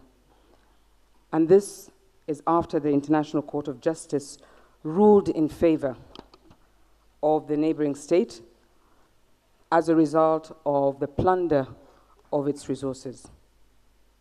I'd like to ask the question as what you would do to ensure that this debt is paid so that we do not in any way face conflict with our neighbor. And I'd like to give this question to Colonel Besigye. Yeah, thank you very much. I had earlier on made a comment regarding how that date came about, which was clearly as a result of an unconstitutional behavior of our government here, because they undertook the invasion of Congo without the permission or agreement of organs of state that are required to do so in such a situation. And so Ugandans really are as aggrieved as the people of Congo by the actions of our government. And I think it is possible to engage the Congo people on behalf of the Ugandan people to arrive at some negotiated settlement that does not involve the kind of reparation that we have been encumbered with by a government which, frankly, was not acting on behalf of the people of Uganda, and you know, which,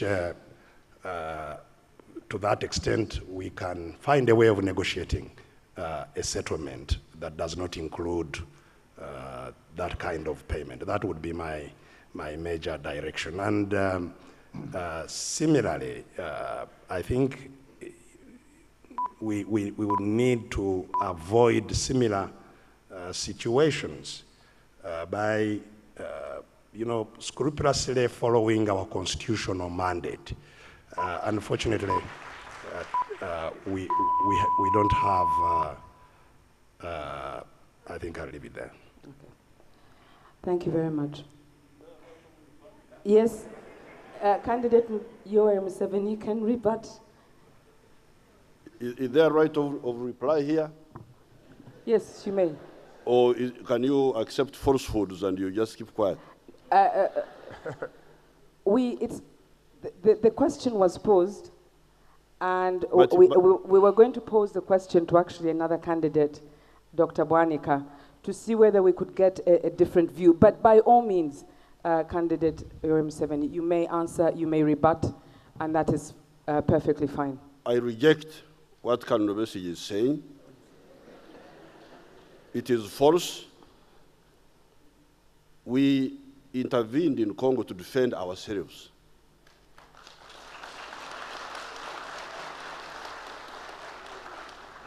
Congo had been harboring the enemies of Uganda for a long time under Mobutu.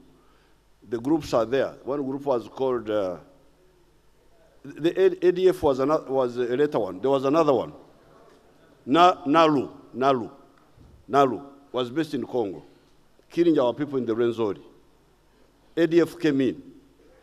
We could not accept that. We defeated ADF. The whole of the Rwenzori is now peaceful. And Dr. Besigye can go there and campaign the way he wants.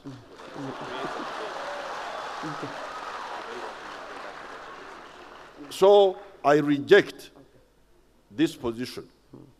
It is false. Yes, I don't know those who went to The Hague to make that legal point. I don't know why they did not win the case. I actually offered to go there as a witness. They said they didn't need me, but I was ready to go and tell those people. But the bottom line is that nobody can play around with the security of Uganda when I'm president of Uganda.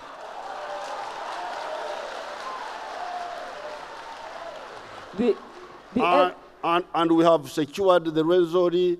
ADF is there in Congo up to now. ADF is killing Congolese there, but it cannot dare come here. Because when they last came, there were 100, only 13 went back.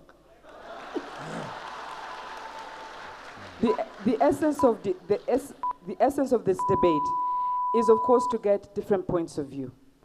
Each candidate presents their view on a particular issue. It is possible that some of these may represent themselves as falses, but on the other hand, it's important to hear a different point of view.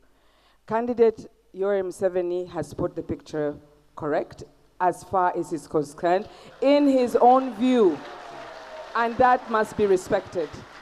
However, our other candidate, Colonel Besigye, is not off the stage and therefore may want to respond in 1 minute.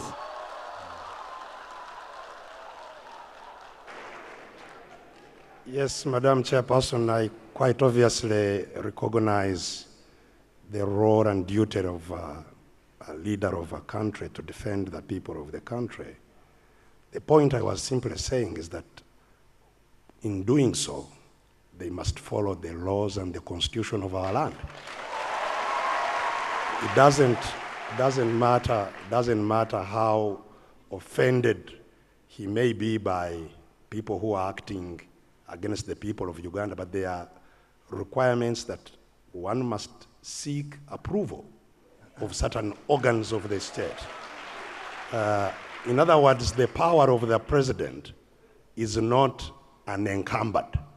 It's not that the president, because he wants to defend the country, will take our troops. Because at the time this happened, actually, I was a member of all the organs of government where such decisions ought to have been taken. I was in the High Command, I was in Parliament, I was in the National Executive. Nobody discussed any of this anywhere.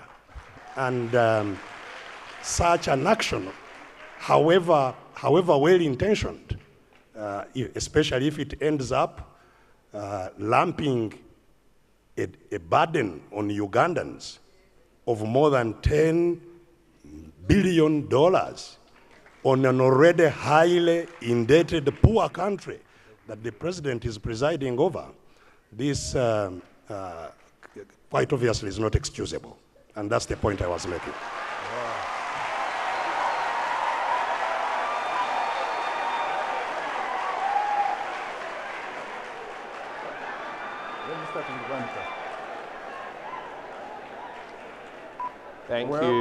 Thank you very much. Shaka.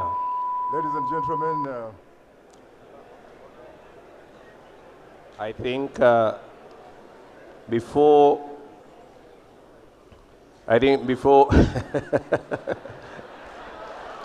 oh, come on, you can't. I have. No.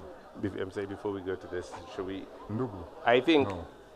It's too much. You see, I think we have quite a number of issues we want to get through, so that we hope the candidates can at least bear with us as we move forward. Yeah, you have to distribute. Eh? Okay, Okay. All right. Let's do this. On this issue of DRC, it seems to have exercised quite a lot of mind. We're going to take a sort of a judicious view. Now, I've got two people who I'll give 1 minute each. What is Madame Kalia and then Amama Mbabazi. Former Defense Minister, yeah.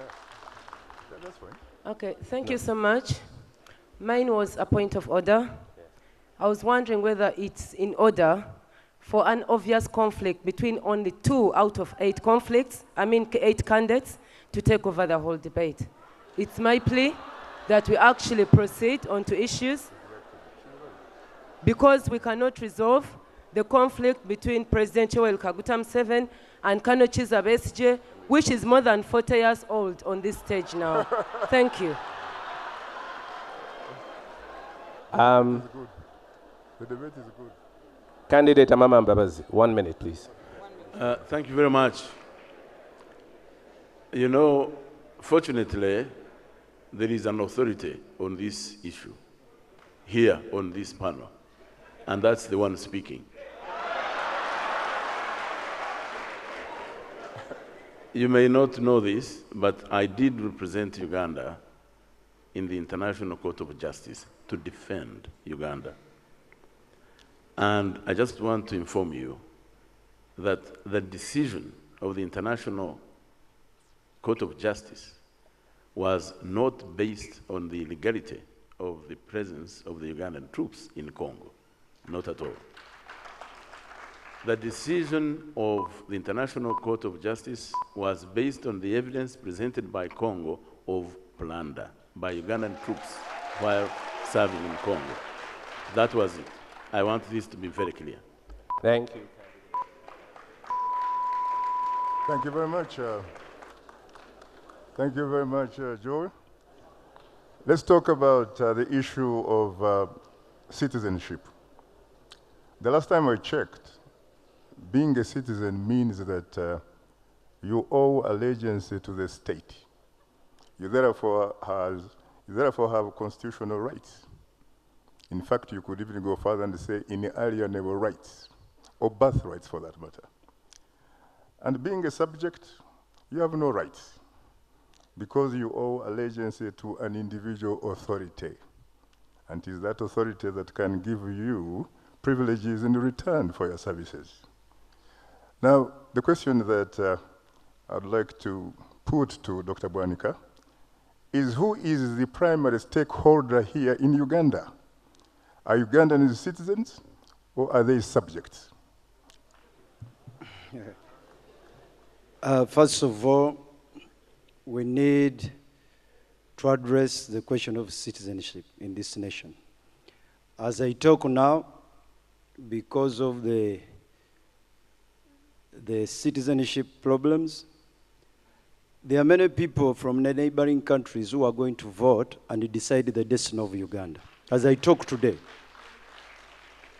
people are going to vote from Rwanda, people who are Rwandese citizens, people from South Sudan, people from Congo. They are going to participate in our elections as we determine our future.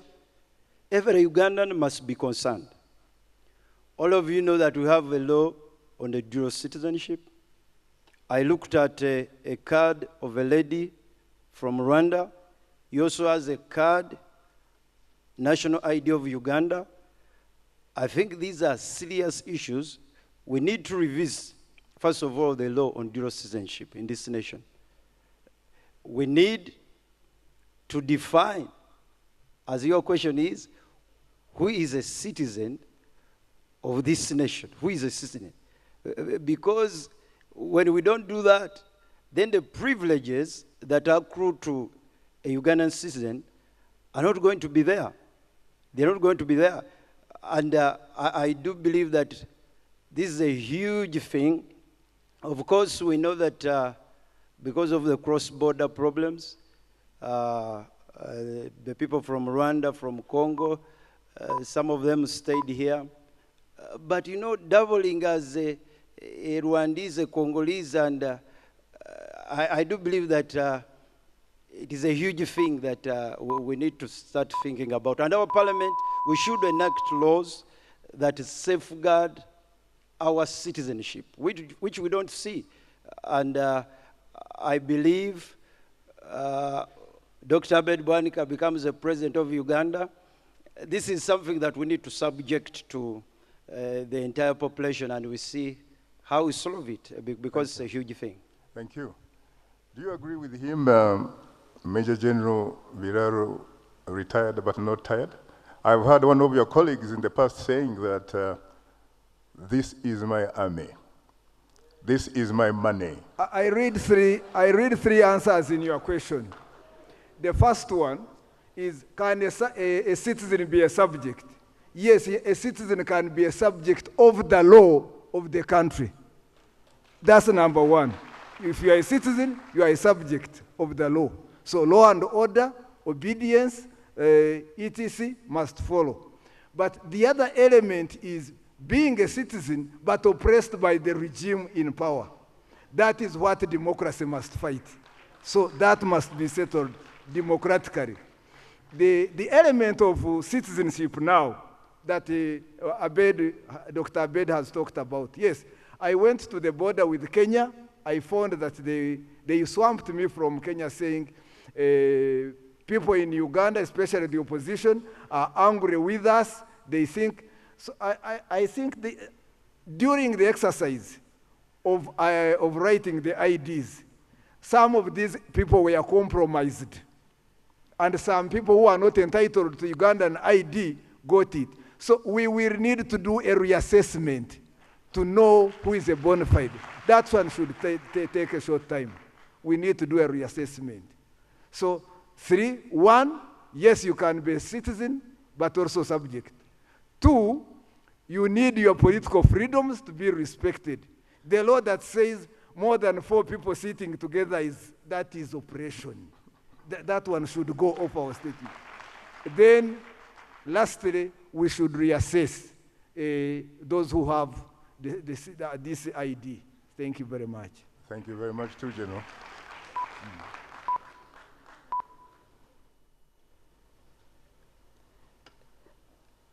The role of Uganda's missions abroad is precisely to protect its citizens outside of the country. In which case, Uganda needs missions to be able to function in the regional and international arena. The question is, do those missions have the capacity to fulfill their mandate, to represent, to protect, citizens and serve the interests of Uganda by promoting its image abroad, by bringing in investment, by ensuring that Uganda is profiled within the international system. Do those missions have the capacity to do so? I'd like to put this question to Maureen Chalia, I'm so sorry, candidate Maureen Chalia. Thank you so much.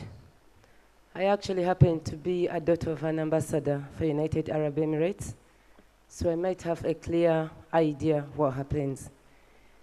The missions are supposed to protect citizens. The reality is they don't, because all the power is centered here in Uganda and in Kampala. And by the time anyone gets an authorization to do something, a life has been lost and something has gone wrong. I'll give you an example. The question of suffering Ugandans in the United Arab Emirates and in Arabia has been ongoing for a while. When I was a presidential aide and advisor to His Excellency President Yoweri Kaguta Museveni, I put it upon myself to actually raise it to him and say to him, Your Excellency, those people are dying. Those people are being raped. Dogs are being pushed on our people. Those people are slaves. Can we please do something? Because actually what happens is, if you enter the country, they'll let you in, but they won't let you out, so you become a slave. And Uganda has not done anything. There are so many things we can do, very simple things. For instance, Abu Dhabi has just started the Etihad Airlines in Uganda. We can just say to them, we are not doing business with you unless all our Ugandans who are slaves in your country are here. Very simple, and they will be back. But the missions are not empowered, the missions are not properly facilitated, and the missions have to actually wait for Kampala for every single decision to be made. Thank you. I'd like to pose the same question. Based on that story, I'd like to pose a question to Professor Bariam Mureba. If you were made president and you win the elections next week, how would you address this problem? Which one specifically? The problem of the lack of capacity and the inability of Uganda's missions abroad to be able to act proactively and independently. Okay, I'll first of all begin from the point of the capacity of the missions.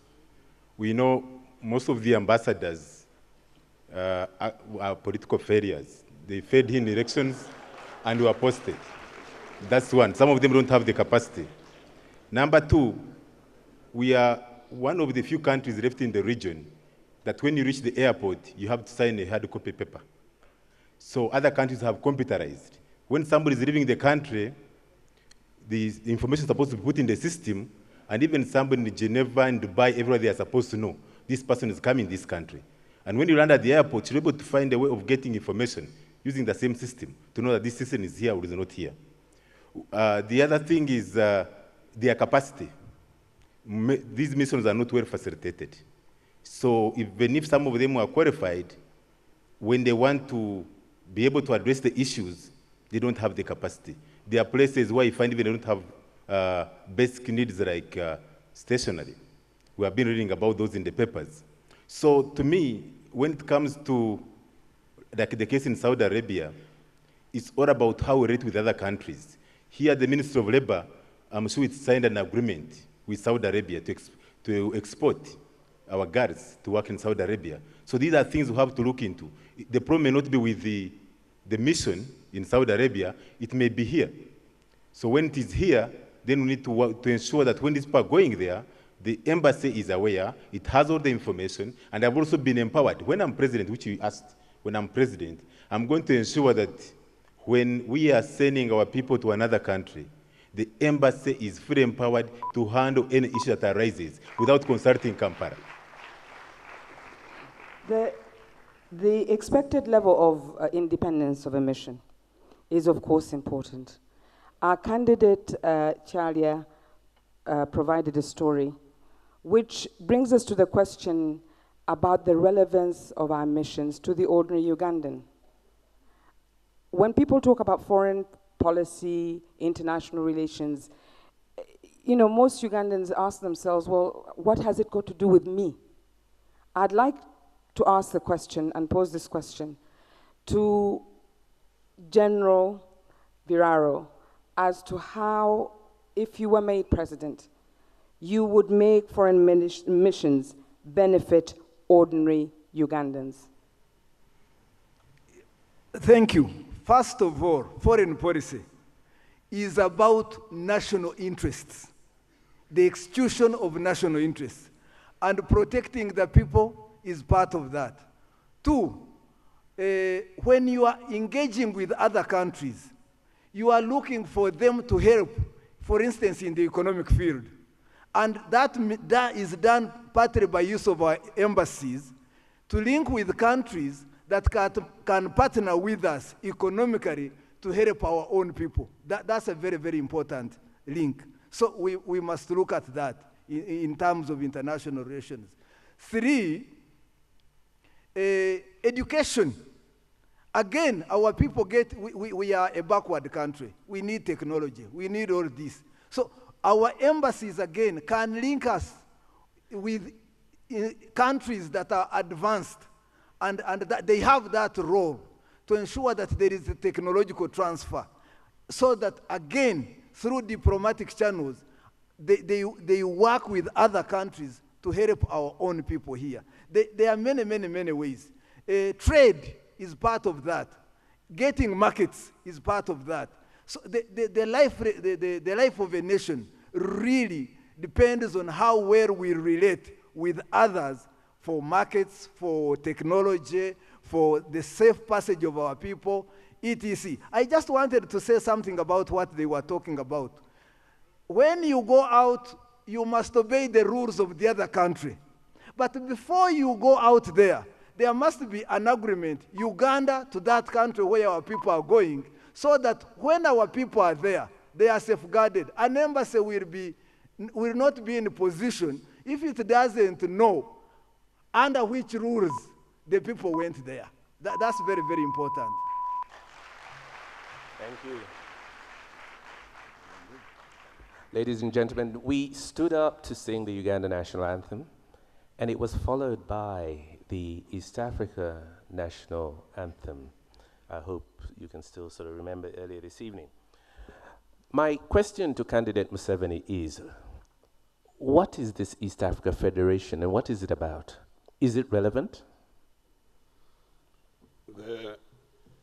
You see, this is the limitation of this debate. Because we are attacking so many points, you don't exhaust them. We don't even get the facts, but no harm. We can make the best of it.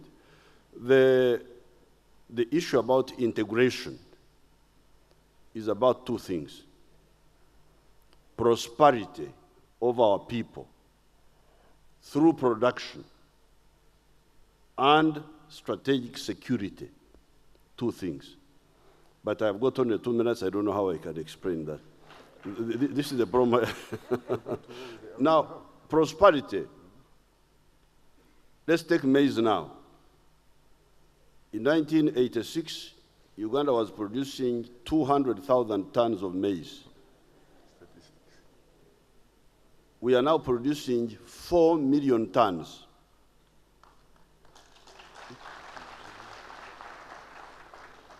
We are consuming only 1 million tons.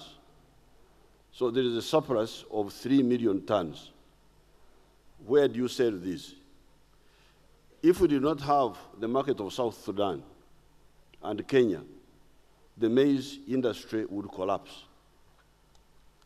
Milk. In 1986, we were producing 200 million liters of milk. We are now producing 2 billion liters of milk.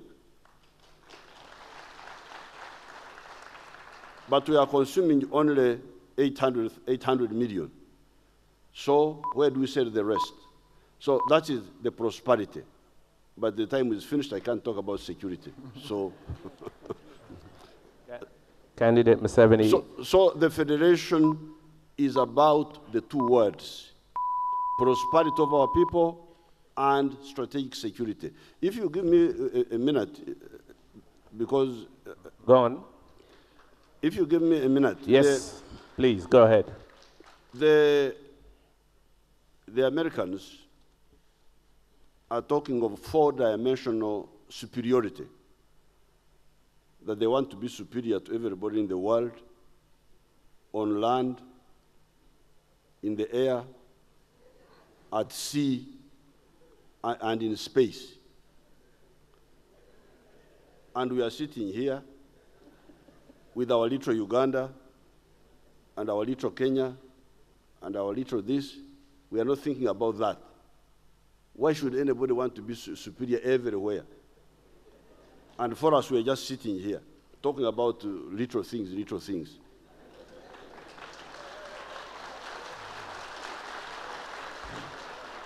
How are we different? How is the present generation of African leaders, African actors, different from the tribal chiefs who could not defend Africa from the colonialists? That's why, for me, I stick to the idea of the East African Federation. That's a minimum. Africa, you can have small countries in the world, like Denmark, all those little countries there. But the Western countries have got a center of gravity for the Western system, and that is the United States. What is the United States of Africa? Who can guarantee our future? Who can guarantee our destiny? This is the logic of the East African Federation. Sorry to interrupt.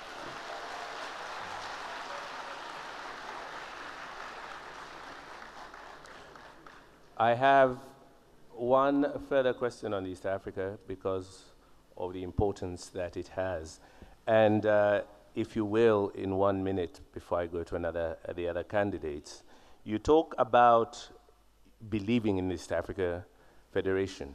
But Congo, but Burundi and Tanzania seem to be in the slow lane. Yet you seem to want to be in the fast lane. How will you bring them up together? No, we have been discussing very intensively with all the East African leaders, and we are really about to agree, because at one time Tanzania agreed, federation yes, but no fast tracking. That's all. It's about the speed, not about the target itself, and I'm very happy with that. All right, thank you. Can I just ask, Mr. Mabirizi, do you agree with the federation, East Africa Federation? Is it important to you? First of all, let me give you what is happening today. We cannot have East African Federation unless we adopt what other countries are doing. In other words, if we restore term limits, that's when we can enter into East African Federation. Without that, it cannot happen. And all other countries, they are not ready for that because for them, they have term limits. Here we don't have term limits. Another problem, I heard some of Tanzanians saying, Ugandans, you are land grabbers. You want to grab our land. So we are not ready for that. So there are several things why we cannot go into that unless we revisit our agreements and constitution. Without that, we cannot go into that. Thank you very much.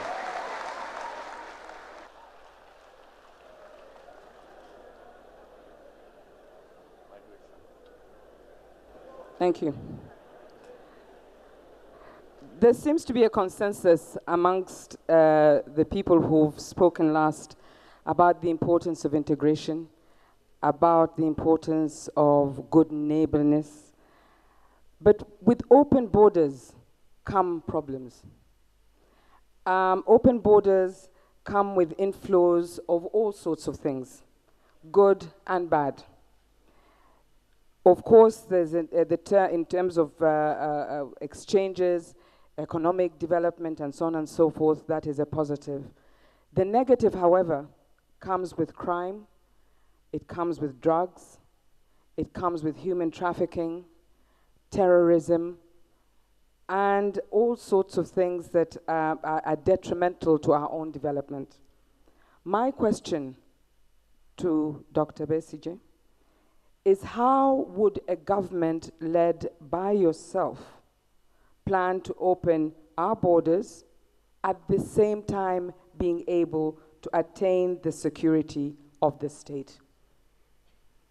Yeah, I think the whole question of integration has, in our region, always had a structural problem, because a lot of the talk of integration is amongst the leaders and not the integration of the people themselves. And I think that's where really we need to zero, and unless we solve it, we will be missing the point, because for example,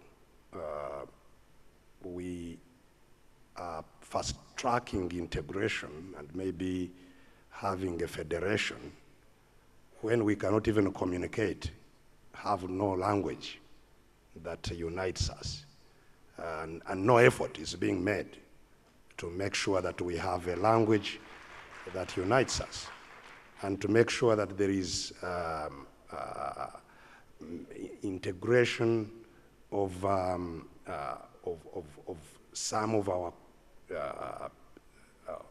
organizations, like maybe doctors could move from here and work in Kenya, not necessarily you know, the type of people you are talking about, and develop people-to-people relations, so that even when we are talking about the bad traits moving across borders, it is exactly the same way you would control them when they are moving within the borders.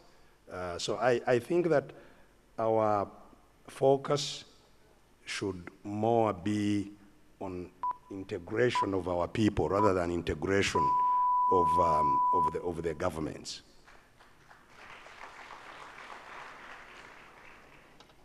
The ideal that Dr. Besigye has presented is about the integration of people to people as opposed to state to state.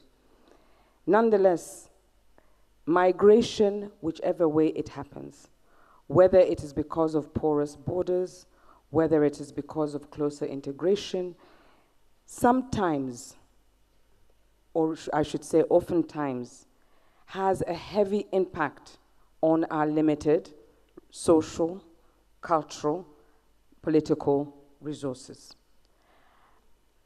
I believe that in recent times, with the refugee problem in Europe, you have seen the quick backtracking that has taken place in terms of the idea of open borders.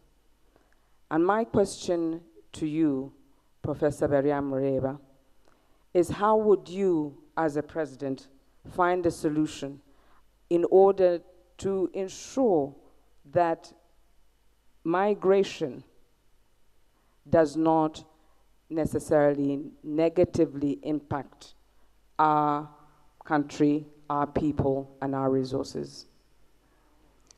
Thank you very much for the question. Before I answer that one, I want to first make a comment. You see, if you look at 2000, that's when Tanzania pulled out of COMESA. It is in SADC. Because, you know, when you're into integration, you are looking at your economic interests. So when you have countries under several economic blocks, they always look at what serves them best. When you look at the case of Kenya, Kenya is exporting more to Uganda than it's exporting to Tanzania. So in a way, it would push for integration because they're benefiting from us. Now, when it comes to Uganda, if you look at the period March 2014 to April 2015, Uganda exported only $2.7 billion, and it imported $5 billion. You see? So when we talk about milk, we talk about these products, where are we exporting them? Most of them are not exported. So for me, the issue of migration is all about having clear laws. When you're a migrant, can you access employment? What kind of services can you access, and so on? So we have to have all these clarified. Can you, for example, own land? That's what why Tanzania has issues. Can you own land if you're a migrant? But if you agree that you are going to go for political integration, that people within East Africa can move from one country to another, then we have to look at all those issues. One of them was raised, the one of governance. We have to have kind of more or less a similar governance system. If you can't address that, people will say, if in Uganda you have had a president for 30 years, how sure are we there will be stability when that person leaves? So in a way, we have to look at all these issues and then move into political integration. But before political integration, we have to first of all address issues around economic integration. And for Uganda to compete favorably, we need to look at the issue of improving on the quality of our goods and services so that we can be able to export to our neighbors. And then the issues of migration, it's not really that serious if we define what a migrant can do and what they can't do.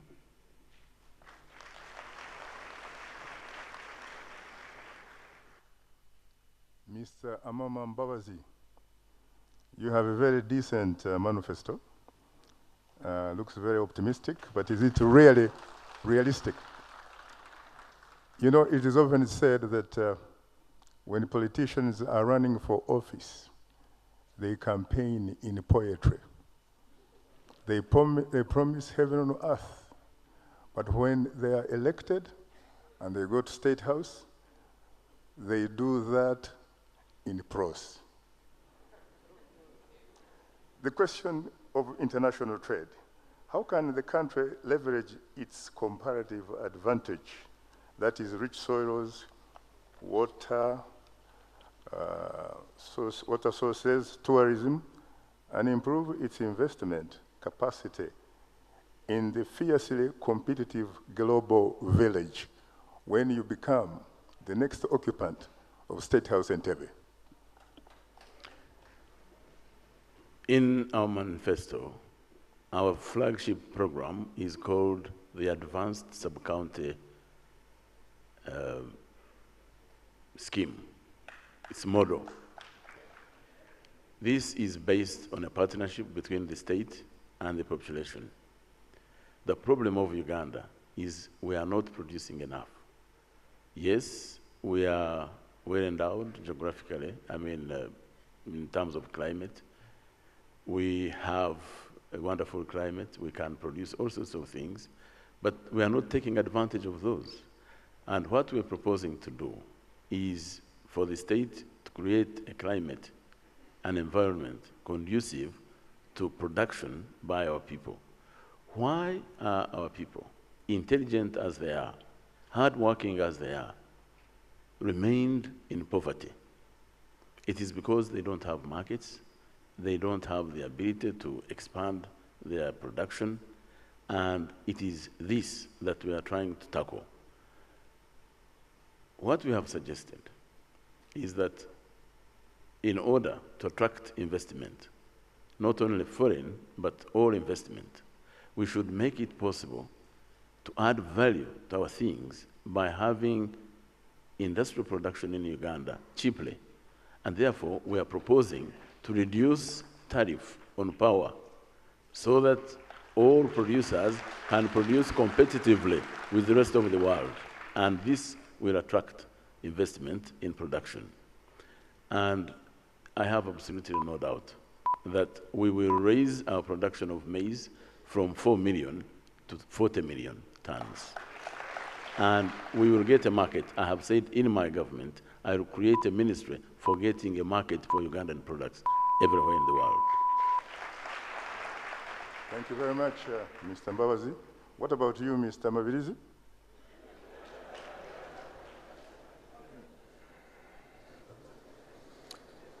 When we talk about investment and trade, there are several questions which we have to ask ourselves. Why do we allow investors to come in here who come and borrow our money to invest in Uganda. How does that one work out? And how can you have good investors, investment and trade? You can't have good investment and trade where there are high taxes. So there is a need for our taxes to reduce a little bit in order to allow good trade and investment in Uganda. Thank you. Very good, very good. What about Dr. Wanika? Do you have something to say about this? First of all, I would like to key in my complaint that the frequency of asking Dr. Abed Bwanika has terribly reduced. While you rebound other candidates, I think you should have where you tick and so that everything is balanced. And having said that, I should be allowed to comment on the East African integration and also on the international trade. Our voices must be heard on that. Go ahead, you have 3 minutes. First of all, may I want to overhaul the entire foreign policy of Uganda. I want to emphasize trade and investment. We must remove all the barriers that have been hampering foreign direct investment into this country. Of recent, we are reducing, I think last year it was $995 million from over $1 billion. We need to work on the question of energy. Energy is not about reducing the tariff only. Energy is about ensuring that we build more capacity in terms of power generation. We have 852 megawatts of power. 852 megawatts of power. Every Ugandan consumes 80 kilowatt hour per year. A South African consumes 4,600. A Korean consumes 8,500. You cannot be in business when you don't have power. We must complete Karuma Dam, 600 megawatts of power, Isimba, 183, build Ayago Dam, which is 800, and cheaply, not like this government, because what they are using, what they are investing in this government, it is money which can build bigger megawatts of power, so we need to reduce that. Another very important part of my foreign policy is about the Ugandans in the diaspora. First of all, we don't know who they are. We don't know their capabilities. We don't know where they are. This is the only nation that does not regard a people who send in our economy $1 billion every year. I want to put a Minister of State under the Foreign Affairs in charge of the diaspora so that we can track down our people and also help them to organize them into becoming an integral part of our economy. Currently, they are sending money just for consumption and building houses. $1 billion can be a big asset in our economy, so I want to reorganize them.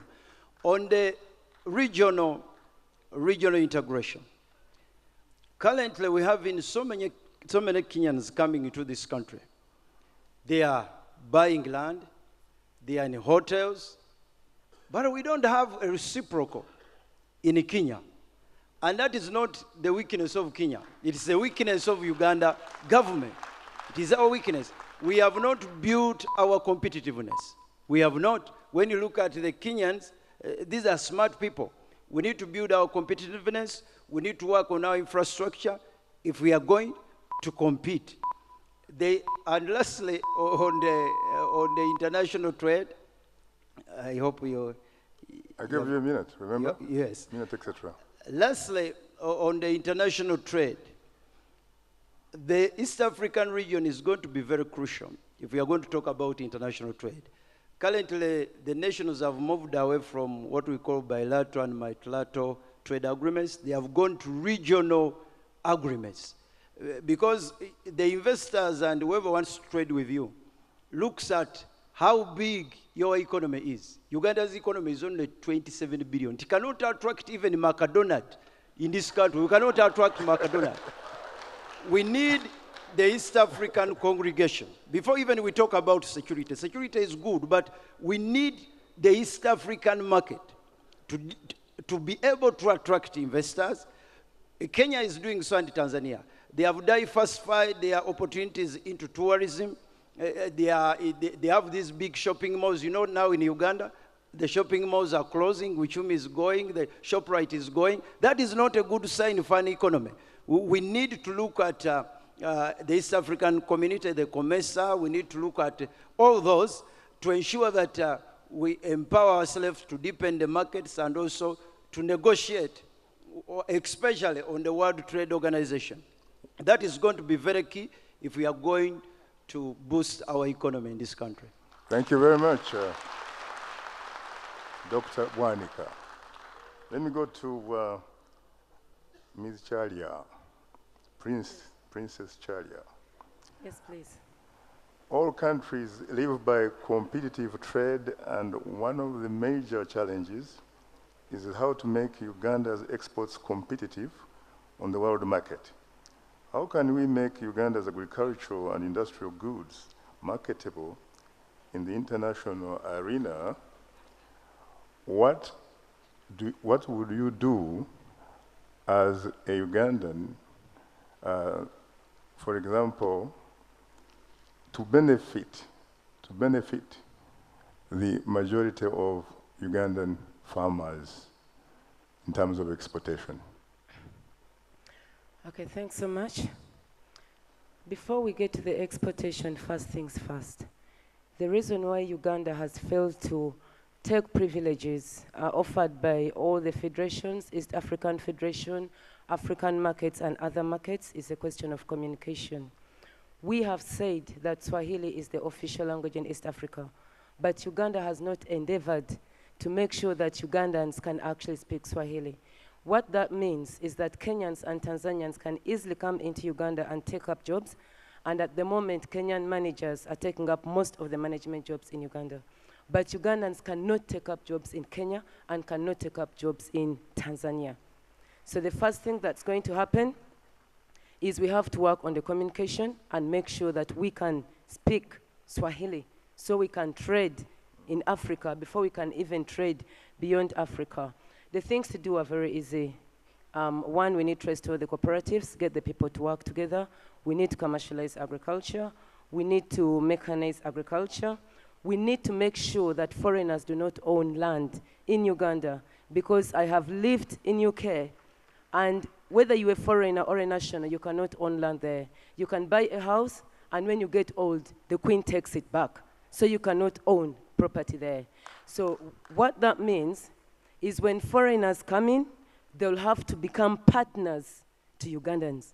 They bring in the mechanisms, they bring in the processing units, and they work with Ugandans. I would also ensure I borrow a leaf again from the United Arab Emirates, because the Emirates there are only 1 million, and everybody else who works there is a foreigner. But regardless of where you come from, America, UK, you can never open a business in the United Arab Emirates if it's not sponsored by an emirate. That means that the Emirates are partners in each and every single village. Here in Uganda, when I was campaigning, in the generaries that we used to own, that used to be Ugandans, they are all owned by Indians. And the slaves there are our women, especially the elderly women. In Langi, I almost cried. We thought we'd gone past slave trade. We've actually gone back right to slave trade. How can we export what we don't own? If the Indians own the cotton, and the Indians own the pancakes, and the Indians own the pampers for the babies, and they own everything. They own even matoke. I asked Indians in UK, can I please send matoke to you? They said no. Indians are growing matoke in Uganda and sending it to UK. Honestly, we need to work on our policy here and make sure that we protect, because if you don't look after your home, you can't do anything. then restore all the processing units that we have destroyed, and make sure that our people can actually get value for money when they grow those products, which is not the case now. Thank you. Thank you very much. Princess Charia.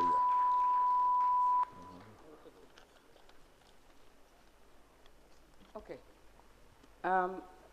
We have 4 minutes.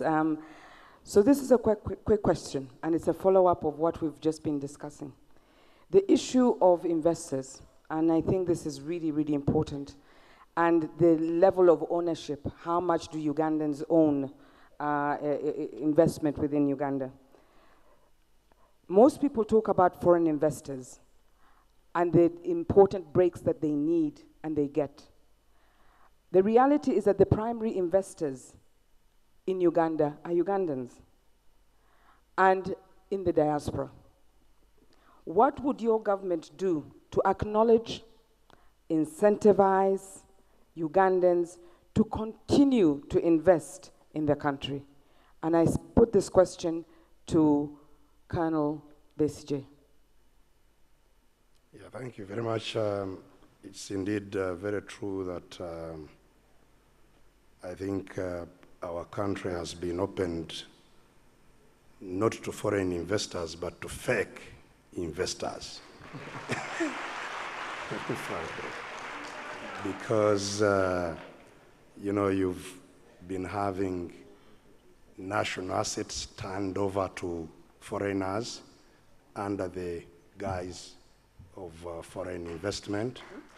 You know, there are many cases in point. We had our Shimoni primary school here, which was dismantled with the promise of some foreign investor doing some great things which have never happened. You had a foreign investor taking over coffee marketing board assets. I don't know to do what, some garments or something, whom we even gave cash on the orders of the president,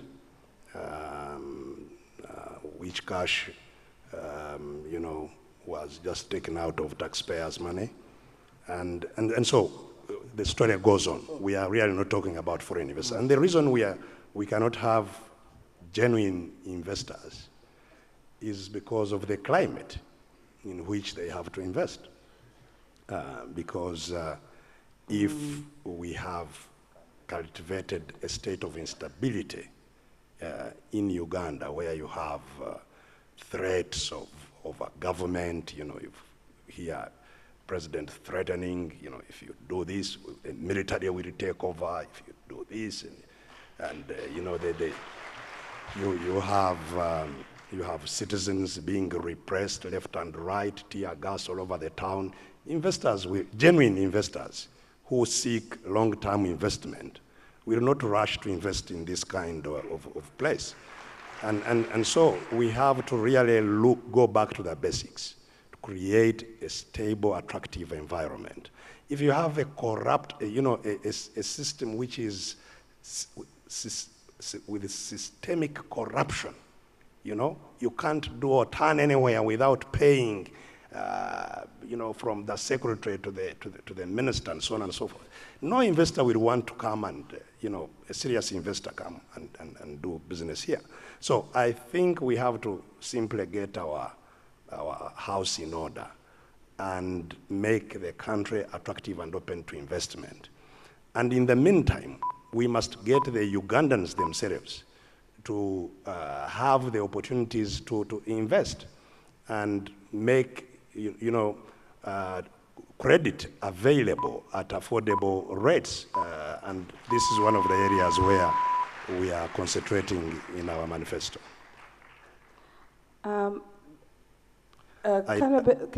Besigye, you've given your opinion, and you've outlined the cost of doing business, and that is the reason why they're fake investors.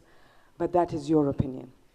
I'd like to ask candidate Yoweri Museveni to respond, whether we have indeed got fake investors or whether investment in Uganda has benefited Ugandans as a whole. Well, when I listen to the talk here, then it confirms one point, that there is one person here on this platform who can manage Uganda.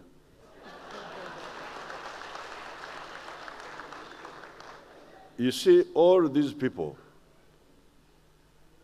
and it's not surprising, all these people want ready-made things. Bagara ebyengedde. They want ready-made things. They don't seem to have an idea how to start small and build big.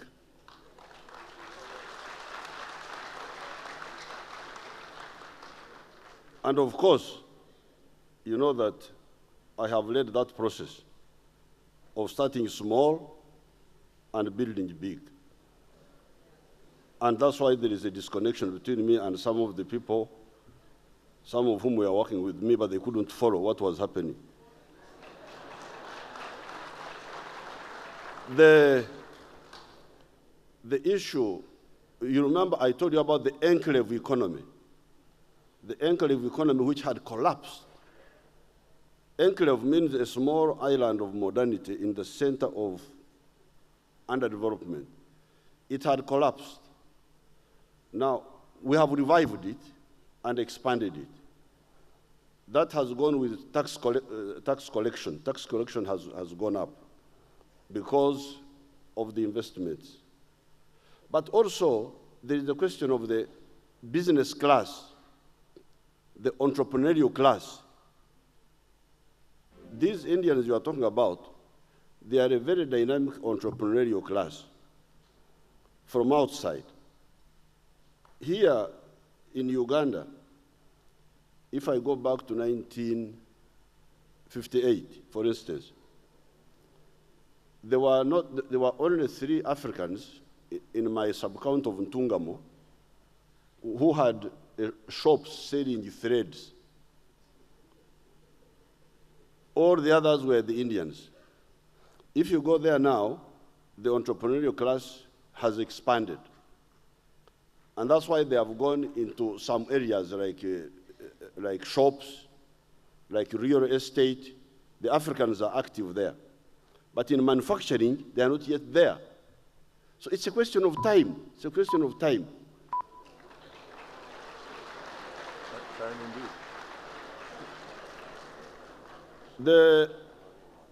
So therefore, what we should do is to exploit everything. Sorry, this is the problem of the debate. Please go ahead and finish. Please finish your thought. You want me to finish? Yes, please. I'll let you finish. No.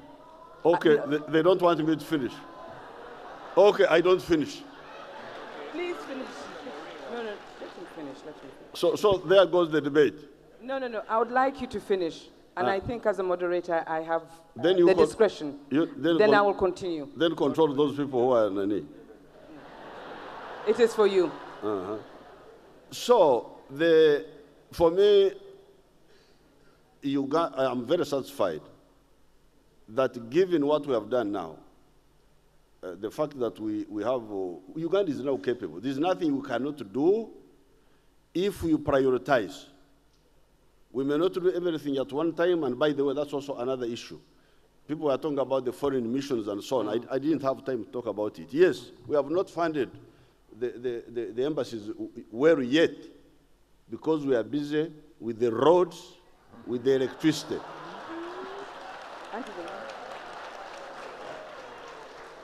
Well, if you are not sure about the electricity, I advise you go to Yumbe and you touch the wires, and if you survive, then... Thank you very much. I'm glad you were able to finish. Candidate Chalia, please. Thank you so much. I would like to rebut on what His Excellency President Joel has just said by saying that the issue of slavery in this country should not be taken for granted and should not be underestimated. The truth is, if this country wished good for the Ugandans, it would have first done or enacted the minimum wage statute. and made sure that Ugandans are not exploited by the said foreigners. As it is, I actually went into a ginnery in Oyam district, and the workers start work at 8 in the morning, finish at 6 in the evening, and are paid 2,000 shillings a day. That's 50 cents. Nobody can work for that money anywhere in the world. So I feel if we are talking about presidency, we want to lead this country, we should be fair. We should love Ugandans. And a Ugandan should be the most important thing, not the money. Because there is this approach whereby everything is business. Money, money, money, figures, billions and millions. And where are the Ugandans in this? Those people are actually dying of cancer. They are not protected. The Indians protect themselves so they don't inhale the cotton. The Ugandans are not even given protective gloves. They don't even have the minimum health conditions required for the factory. They are not even given proper food. You find a 90-year-old woman is still enslaved because this country has no social welfare system to help them. Thank you. Thank you. Thank you very much. Thank you very much. We have to have a very brief technical break before we come to our last few questions and the last statements from each of our 8 candidates. So please bear with us. We'll just have a short technical break, and then we'll be getting back to each one of you. Okay? Thank you very much. Is it left or is it right? But I didn't think that a presidential debate would lead to love. But it shows you that when we Ugandans get together on the same platform, anything can happen. Susie. I've just been reminded, it shows you how old I am. It's Valentine's Day.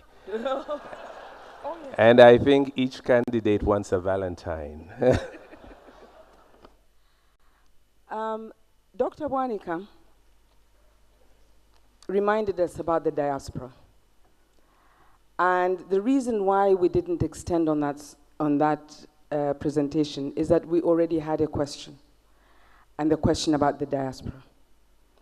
In 2015, the Ugandans in the diaspora, as you rightly pointed out, hit the $1 billion equivalent to 3.4 trillion shillings, which is the largest single foreign earning for Uganda.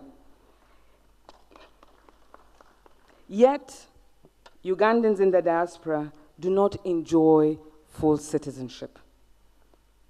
They do not enjoy citizen rights. And the question I want to put to 3 people, if I can squeeze them in, but certainly 2, is if you were elected, what plans do you have to address this omission of being able to include the diaspora not only in the development process, but also in the planning process of Uganda? And the question first I'd like to ask Professor Baryamareba, and then I'd like it to go to Honorable Amama Mbabazi. Okay, thank you very much for the question. You know, when I'll use an example of mango juice. If you go to our supermarkets here, you'll find mango juice made in Cairo, mango juice made in Dubai, made in Kenya and other places. So Ugandans here, or Ugandans in the diaspora want to invest in Uganda, have to compete globally. And if somebody from China is manufacturing mango juice here, he's able to get a facility, a long-term loan facility from China at very low interest rates. When it comes to the Ugandan situation, most of our banks don't have long-term financing. And so one of the things I'm going to do for the diaspora and Ugandans here is to ensure to recapitalize Uganda Development Bank. We set up other specialized banks, like Agricultural Development Bank, Youth Development Bank, that will be extending credit to Uganda to want to engage in commercial activities. But for the diaspora, since they are bringing in dollars, I would like also to ensure that we review the issue on citizenship and the rights, because they are born Ugandans, but they are living abroad, so that we are able to encourage them to come here and invest. If you look at Ugandans who left in the 70s and went to UK, they're among the richest people in the UK. So we need also to look at Ugandans who are in the diaspora. Maybe if we made the environment right, they can come back here and invest, or they can invest here when they are still abroad. The other issues we need to look at is the global competitive indicators. There are 12 pillars. When you look at that, you realize that within the country in Uganda, we cannot compete. Rwanda beats us. Rwanda was ranked 60th among the 148 countries that were polled. But when it came to Uganda, it was 139th. So we are not that competitive. When you look at the institutions, at the infrastructure, at the education, at the health sector, all those things we look at, innovation and so on, we don't compete. I was given 2 minutes, yet others were given 3 in the other round. Okay. I'm not going to respond to that. Sometimes it's important to let people finish, but I think you'd already finished, and I appreciate your answer. I think the issue of the diaspora is not just about economics. It's not about giving them tax breaks. It's about citizenship.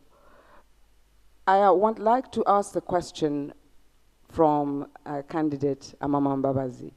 Would you allow the people in the diaspora to vote? Yes. And how would you address the issue of other rights, seeing as they contribute extensively to Uganda's economy? I mean, it is clear that as citizens, they should enjoy the full rights of a citizen. It doesn't matter where they live, whether in the diaspora or here. They are citizens of Uganda. They are entitled to enjoy the full rights of a citizen. Secondly, as everyone has been saying, our people in the diaspora have contributed and continue to contribute tremendously to the development of this nation because of the inflows from them. And it is a matter of regret and even shame, I should say, that they are treated by their own country as foreigners. It's amazing that this happens. I did address them in their annual conference about 2 years ago. They raised all these issues. Do you know that Ugandans that live abroad, when they bring their children to Uganda, telling them, we are taking you home, they are treated as foreigners at the point of entry? They have to pay entry fees. They have to get visas to come into Uganda. Absolutely ridiculous. Under my leadership, all this will end. Thank you very much. And it's a good promise, but I'd like to throw this question back to Dr. Bwanika, just to wrap up. You've had two views. Professor Mariam Rebes, in terms of what he will do for the diaspora, specifically on the economic front. And from candidate Amama Mbabazi on the rights and citizenship of Ugandans outside. Can you please wrap that up in 1 minute so that we can leave the issue of the diaspora, important as it is? It is right that the rights of our people, the Ugandans in the diaspora, their rights are alienated. They need to vote. We need to amend our laws so that they participate in determining the leadership of this nation. We also need to amend the law so that they can be voted. They can stand for positions of authority in this nation. However, we need to be guarded, especially at the level of presidency. Our law should be very clear. We must have provisions that protect the presidency of Uganda. The US law, for instance, clearly states that you must have been born in the US, but also having stayed in the US for 14 years. Someone who has been away from this nation for so long should never, unless you have stayed for a certain period of time, a minimum, you should never just hand over the president. This is a fountain of honor.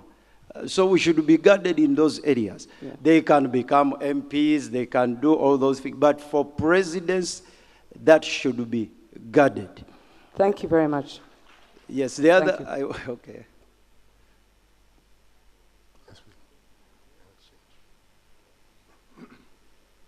The next question is climate change. Climate change is linked to many issues, including agriculture. Rich nations have promised to fund Africa to the tune of 100 billion US dollars to fight greenhouse gas emissions. How will you ensure that Uganda benefits from this fund if you are chosen as the next president of this country? And I go to Biraro. Thank you very much. In my manifesto, actually I lift, because climate change has come and it will affect Ugandans and Africans worse than it does to developed countries. This is why, in my ranking of national interests, I lifted agriculture from just a major concern to a survival concern, devoting 3 trillion, because the rain that used to come in 3 months now comes in 2 weeks and it leaves us dry. We must have capacity for irrigation. We must have capacity for irrigation, and we must ensure many things, storage, etc., so that our people are not exposed to the extremes. It is even a security issue, because very many people are leaving the arid lands and rushing to the capital. This is why we must devote a lot of money, a lot of attention, bringing everything that we can, including afforestation, in every district of Uganda, to cater for this one. The Ugandans must take charge and then receive the other one from outsiders as a token on top. But ours is the responsibility to ensure the survival of our people, number one. This is why I lifted that. This is why I will devote 30 billion per district to ensure that, one, we do production for food security. 2, we ensure that the afforestation, every district must ensure that it is part of the carbon cycle, that is the planting of forests and the rest of that. 3, capacity to have strategic reserves, because the situation is grave. When you see other Wait, just finish your point, please. When you see other countries concerned, and we don't have strategic reserves in terms of storage and the rest of that, we are exposing our people to the vagaries of climate change. I am even improving on the military. I will create units. 2007, we saw the flooding of about a third of Uganda, the north and northeast. We didn't have units that could help people stranded out there. So it is a big thing. So I will be creating units, military units, that can help in terms of landslides because of these erratic rains, in terms of flooding, so that we station boats in areas that are prone to that kind of flooding, breaking bridges. As we were campaigning, we found a lot of bridges already broken in north and northeast Uganda. So we must have units ready to respond to that. Thank you very much. Thank you very much, General. Let's go to Mr. Mabirizi. Do you agree with him?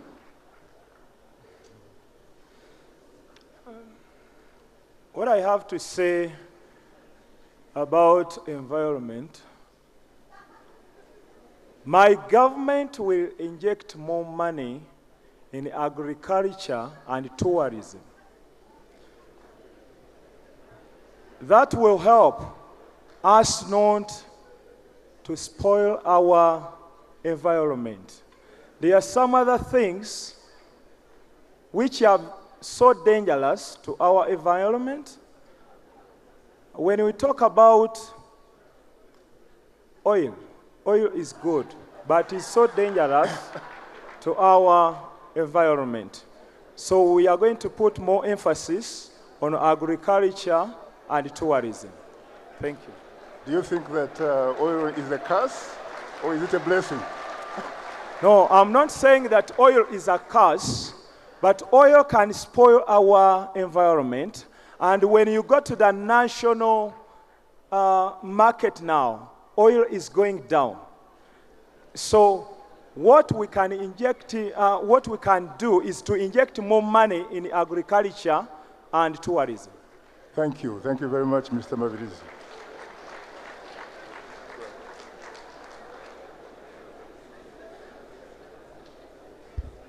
It's interesting that the issue of oil has come up because that was going to be our next question. And the question, you know, I think it rose, I think with Mr. Mabirizi, where we did have an issue, and the way we had put it, in fact, is to say, is oil a curse or a blessing? Now, you see, I'd want to go first to sort of Mr. Bwanika on that. Is the oil issue in Uganda a curse or a blessing? And then I'll go to other candidates as we develop on the issue of oil. Thank you so much. Oil can never be a curse. It depends on how Uganda wants to manage the oil. With our reserves, I understand now we are talking about 6.5 billion barrels in the soil. The difference is that because of the price of oil, internationally at less than $30 per barrel, it is no longer an attractive business for investors to invest. We need $3 billion for the refinery. We need to look for that money. I understand also that we use 30,000 barrels of oil every day. I do believe that in the near future, 2 to 3 years, the oil prices will go up. Uganda should invest. We should invest in ensuring that we exploit and utilize that oil to the benefit of the people of Uganda. This notion that oil belongs to anyone, any individual person, that should never, never be heard in the mouth of any Ugandan.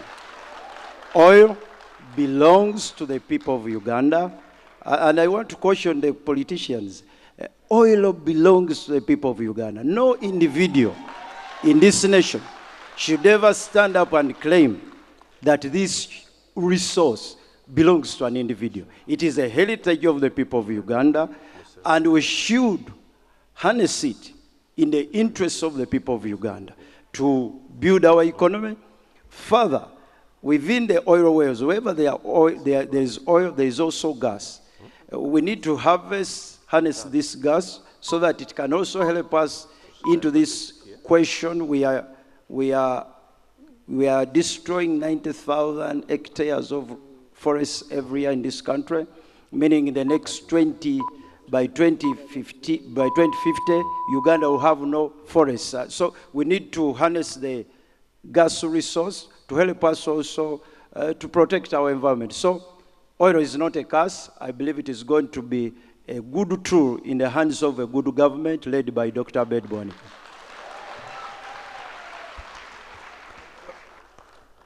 Dr. Besje, do you have a policy on oil extraction, marketing and selling, along with other extractive resources? Do I have? Yes. Do I have what? Do you have a policy, and if so, what is it? Yes, maybe before I talk about that, I should also raise my voice in saying that, you know, I'm variously accused of being aggressive.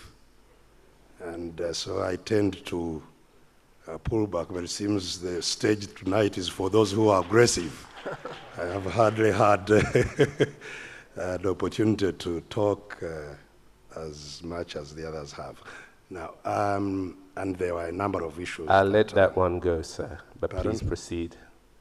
Yes, oil is certainly a curse in the hands of an unaccountable and corrupt regime. And of course, any regime that is unaccountable creates many other problems, but in terms of oil, it can create a lot of complications, not least of which is the environmental disaster that indeed can befall the country. It would also lead to distortion in the economy and can lead to imbalance, serious imbalance in development. And obviously, the resource would go to waste rather than impact on the country's major development. And that's why in our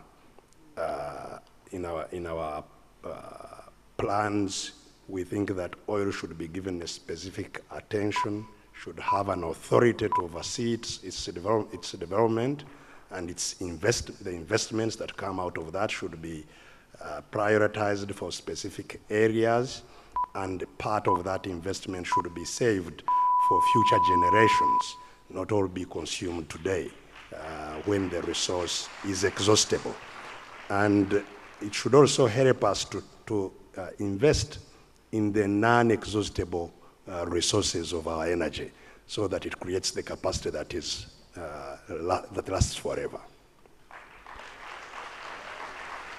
Thank you, and I'm sure you will have noticed you're speaking beyond the clock. Candidate Museveni, on the oil, what is your position and how do you see moving forward for this country? The policy that you will have in managing this finite resource if you are elected as president? Well, the oil was discovered by the NRM.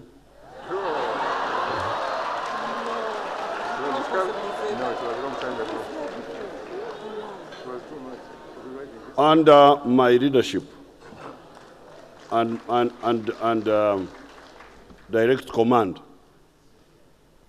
I trained the scientists. I refused to negotiate with the oil companies until I had trained the scientists between 1986 and 1989. And when the scientists were ready, they are the ones who negotiated with the oil companies. Uganda now is an exporter of the human resource in terms of petroleum science. Regarding the the oil money,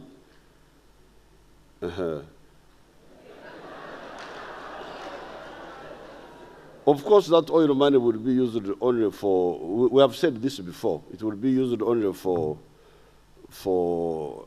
infrastructure, some elements of the infrastructure and science. It will be put in a special fund. It will not be used for importing perfumes and things like that. It will be used not for consumption, but for science, for innovation, for infrastructure, especially the railway and the electricity, hydro. That's what it will be used for. We have already said this in many times, and it is in black and white. And about accountability,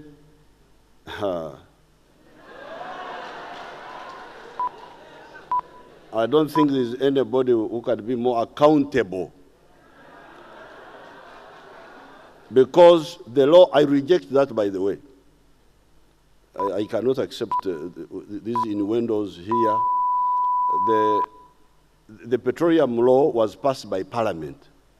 Every clause. And all the political parties here were in that Parliament. So how can anybody talk of unaccountability when the law which governs that, that resource was passed by a multi-party parliament? If you want good politics, and I'm told that the debating is also about good politics, please don't make false accusations. Don't make false accusations. So the NRM government is totally accountable. There's no government which can be more accountable than the NRM. Thank you very much. Can I just one second, Mr. Could I just remind our audience to please sort of at least let's try and have a modicum of. I'll also shout them down. No problem. We're going to try and be civil. We've had a very civil evening of exchanges amongst different parties, and I think we should continue the evening very much in that vein. You see, of course, you can support the candidate that you support. However, we must keep things civil. Now, I think there was a 1 minute rejoinder that Dr. Mabirizi has requested, and 1 minute, sir. Yeah, just two small remarks regarding what candidate Museveni has said on oil. It's a fact I believe that he should be familiar with, that oil was known to be in the Albertine region even before independence. It was certainly, and even when it was pointed out that it could be exploited, it was not the NRM, it was the investors actually who knew all along about it that did so. Now, having said that, the point I wanted to raise was on the question of accountability, which he was responding to. Would he not confirm that actually Parliament had made serious resolutions regarding the oil law until they were all ferried to Chankwanzi, put in army uniforms? They were all put in army uniforms and drilled, and they came back to Parliament and reversed all their resolutions, having come back from Chankwanzi. Is that the Parliament that he considers to be accountable?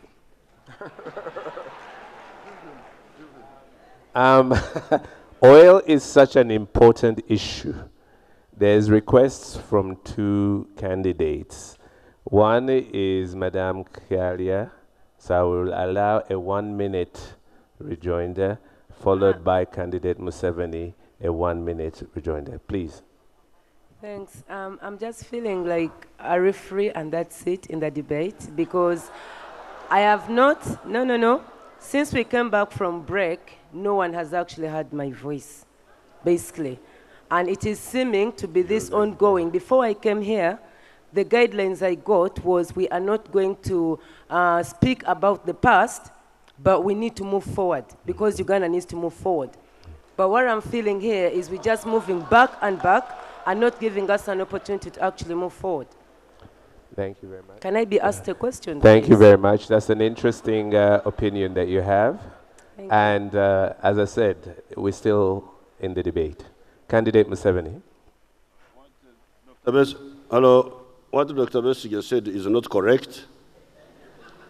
The British looked for the oil between 1920 and 1956. And in 1956, they wrote the final report saying that there was no oil. That report is there in the Ministry of Energy. Secondly, regarding caucusing in Chankwanzi, yes, we caucused. That's why we have political parties. We caucused so that we inform our people, and if caucusing is bad, then how do you run a party? We caucused and agreed on the position. That's what we passed in Parliament. Thank you. Right, Susie.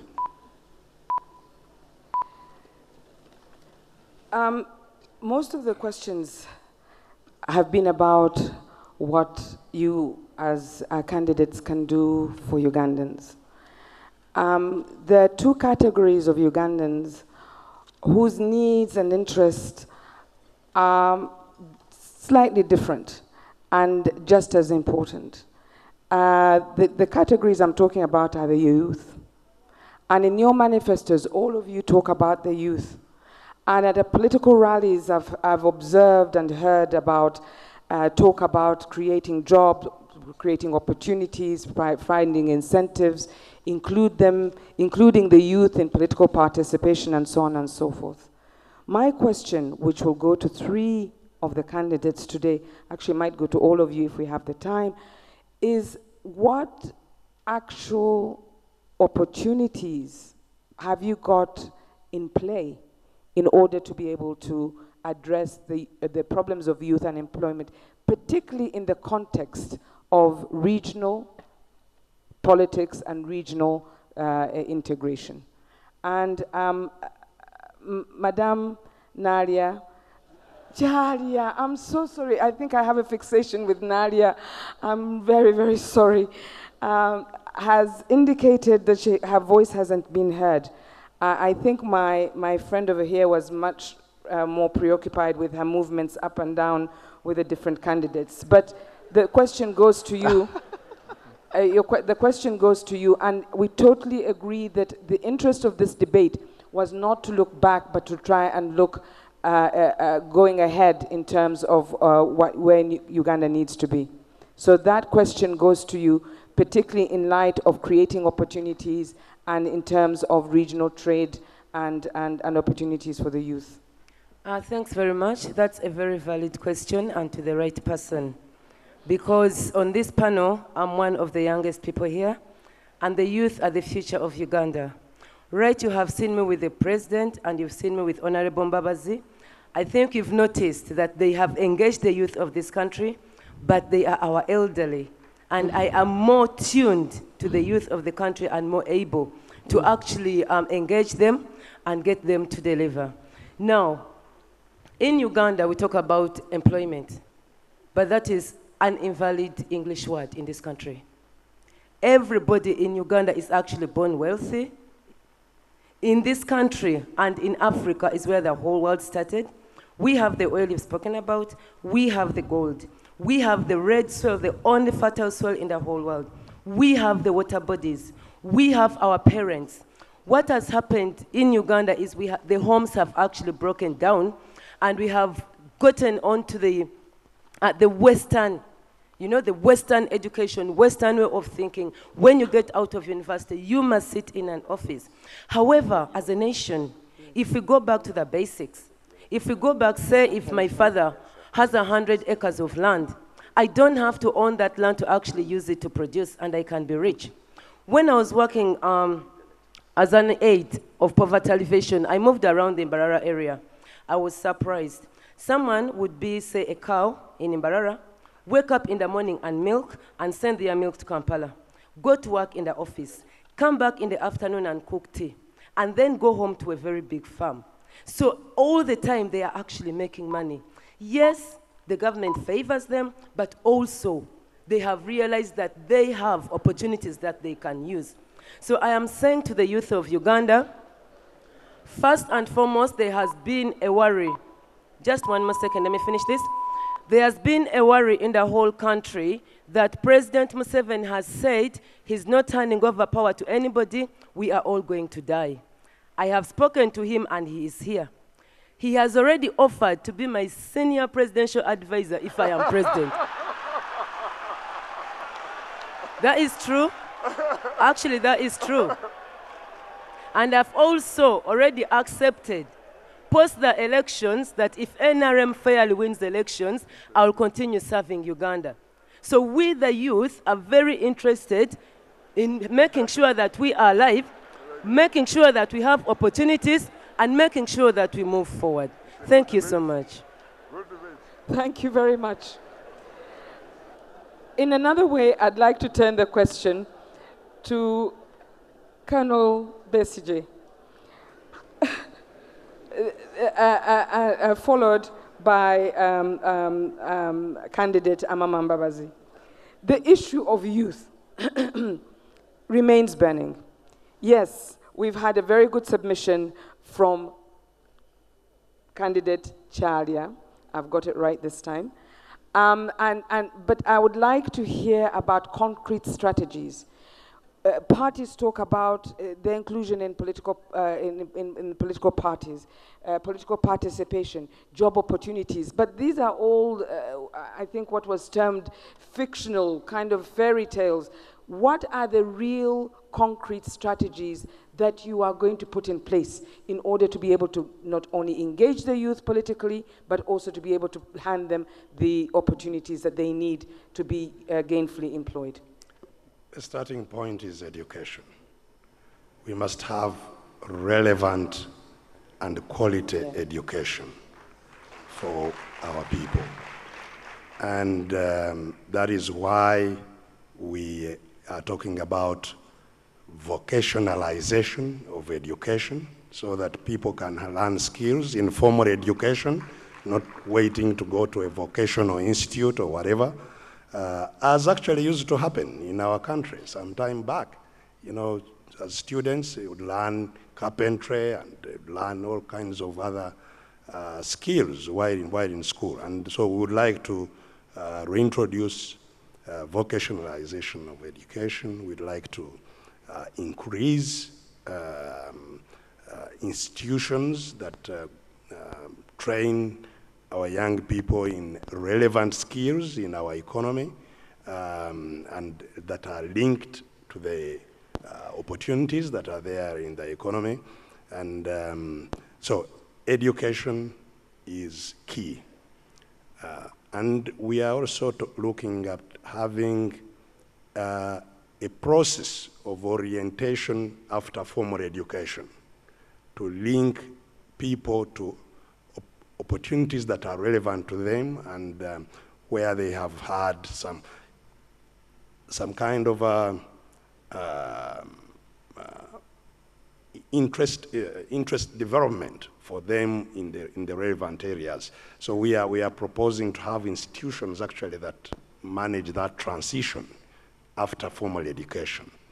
And our industrialization agenda is one other area that is certainly going to consume a lot of youth, because we are linking agriculture, which has been talked about, and where we intend to invest very seriously in developing the agriculture output, but link that agriculture output with industrialization. Industrialization led by government, not managed by government, but led by government, funded by government, and with citizens buying shares and owning the industries themselves, so that people can get in and work. The plan, as I said, I'd like to throw this question to our candidate, Mama Mabirizi, but I would like to contextualize it. The youth and the opportunities that are being presented are within the national context, yet our discussion today focused on regional integration, regional relations, and global relations. How do our youth, equipped with different skill sets and so on and so forth, how would your government, if you are elected, be able to ensure that they have the competitive edge to compete for jobs, not only in Uganda, but also outside of Uganda? It requires a very close look at the quality of education we provide to our young people. Uganda, in the past, used to be a center of excellence for education in the whole region, as is well known. Today, unfortunately, we are ranked, I think, only above Burundi, which is extremely unfortunate. If our children cannot find jobs in Uganda, how can you expect them to find jobs elsewhere? It's not possible. It's not possible. So my government would concentrate on giving capacity to the youth, the necessary skills that are demanded by the labor market, the skills that are internationally competitive. That will be our position. As you know, my campaign is about change. It is about transition of power from one generation to the next. Candidate Chalia talked about me and candidate Yoweri Museveni. There is a difference in age. And it wouldn't matter very much if we had the same ideas about how to achieve this transition of power from one generation to the next, because it is critical. So my line has been that we need to do everything possible to empower our children, our youth, to have the knowledge, the necessary skills that can give them the opportunity to take up jobs, not only here in the local market, but beyond. Thank you very much. As I said, there are two sets of interests that had not been addressed and which I still think are important. And the last one is, and this question I'm directing it first of all to candidate Mabirizi.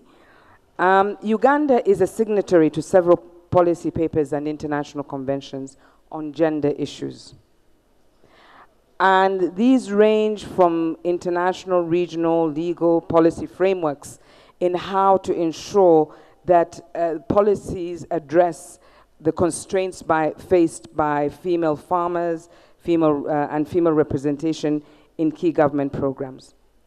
I would like to know how you, as a president, could substantially raise the overall agricultural productivity in Uganda by focusing on women and their productivity in rural areas. Thank you so much, Moderator. As I said before, what I stand for is institutional representation, where all institutions have to be presented. So women will be very well represented at every level. But going back to that question, we want to encourage people to love living in villages. So we want to make sure that electricity is there in villages. There is good water. People can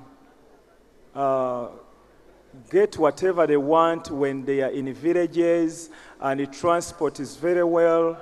Road infrastructure is worked upon so that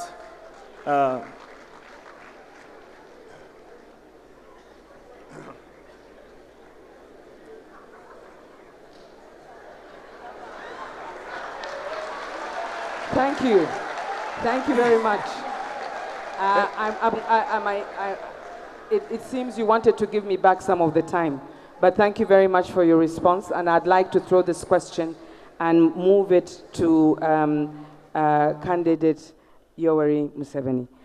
But I would like to change it a little bit and talk about the same issues, combining gender, women, and agriculture, and in terms of what policies do you think are viable in order to ensure that there's a substantial rise in agricultural productivity, given that most of our citizens still live in rural areas, and given that women still are the beasts of burden, if you will, in rural areas in terms of agricultural productivity?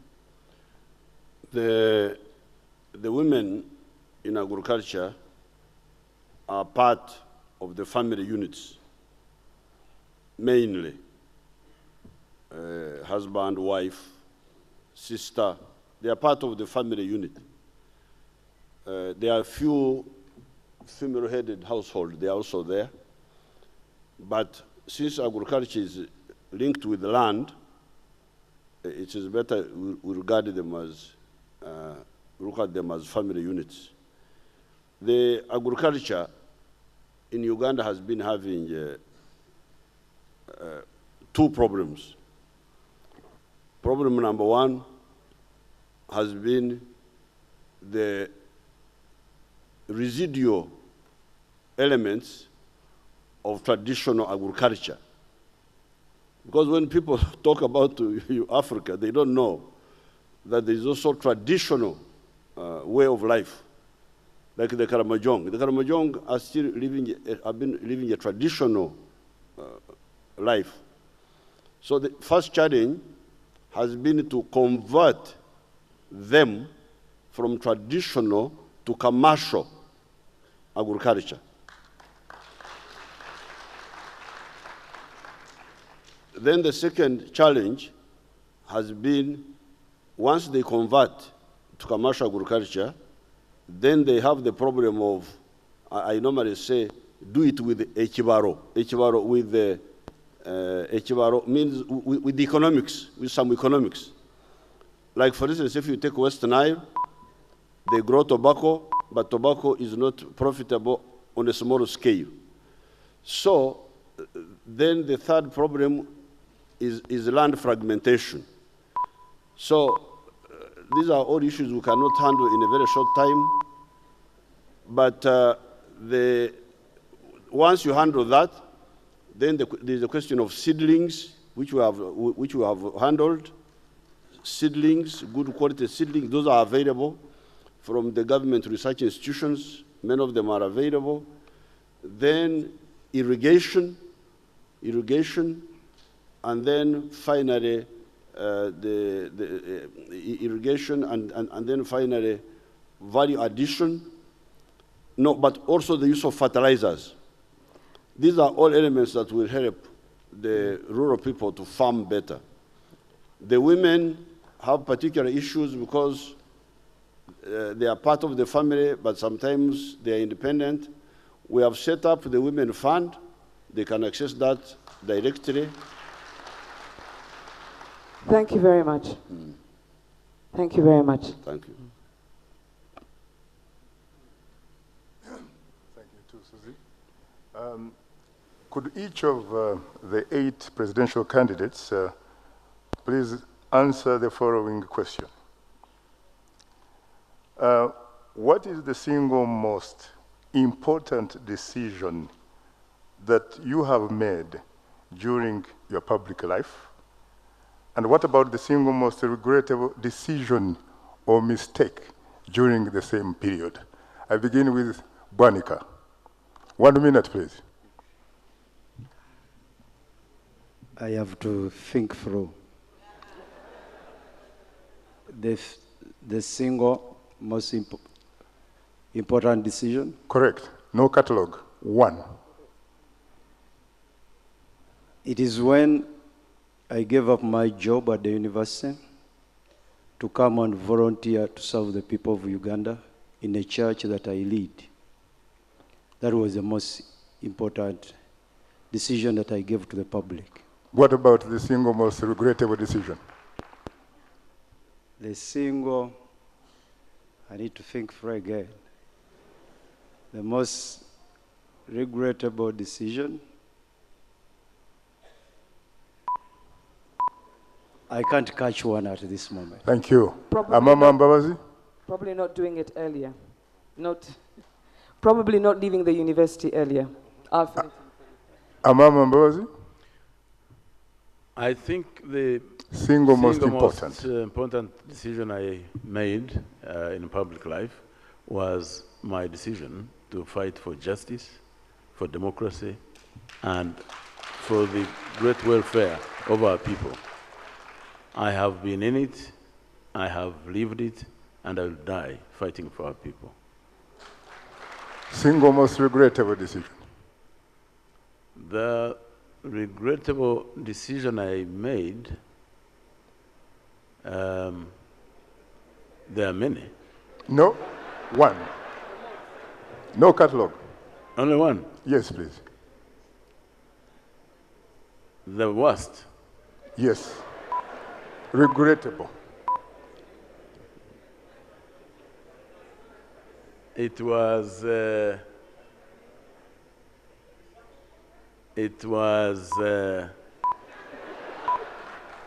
not to live up to my known potential? My known practice of resisting dictatorship whenever it showed its face. I see. Thank you very much. Professor Bayamuleo.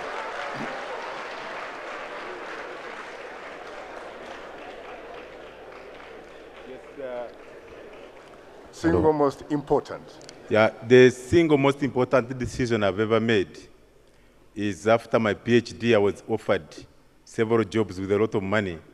I decided to come back and work in Uganda. I don't regret that. And I'm going to stay in Uganda working until when I reach retirement. Now, the regrettable one was that after coming back to Uganda, I had the capacity to create jobs for so many people.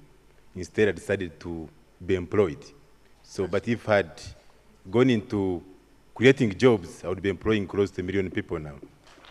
Thank you very much. Major General Biraro. The single most important decision I made was in 1986, when I was SDA Kitgum. A group of people came to bribe me with 52 pieces of ivory. I decided that I would never be bribed while in public service, and I took that ivory to the Uganda Commercial Bank and declared it a property of Uganda. And I lived throughout my service without being corrupted. Never. Single most regrettable.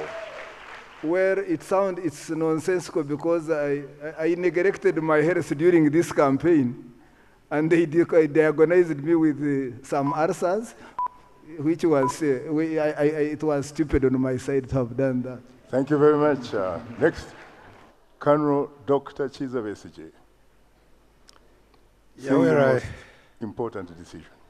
Guess the important and quite difficult decision to make was to abandon my job in Nairobi and head for the tall grass in Luwero. It was very difficult to make, but I think it was an important decision to make. Now, having said that, I think that on the flip side, the regrettable decision is possibly, continuing to challenge a dictatorship and attracting dire consequences for members of my family who were not part of my decision. Thank you very much. Mr. Mabirizi. When I lost my father, I decided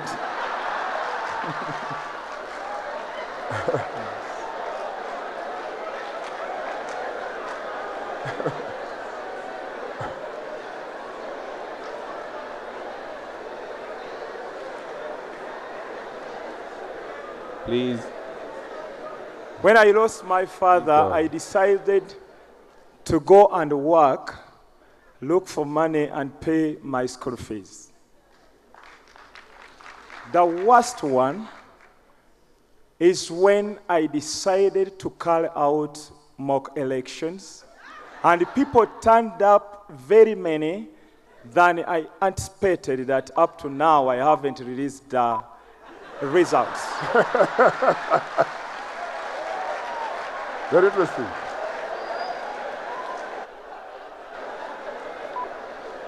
Princess Chalia. Thank you so much.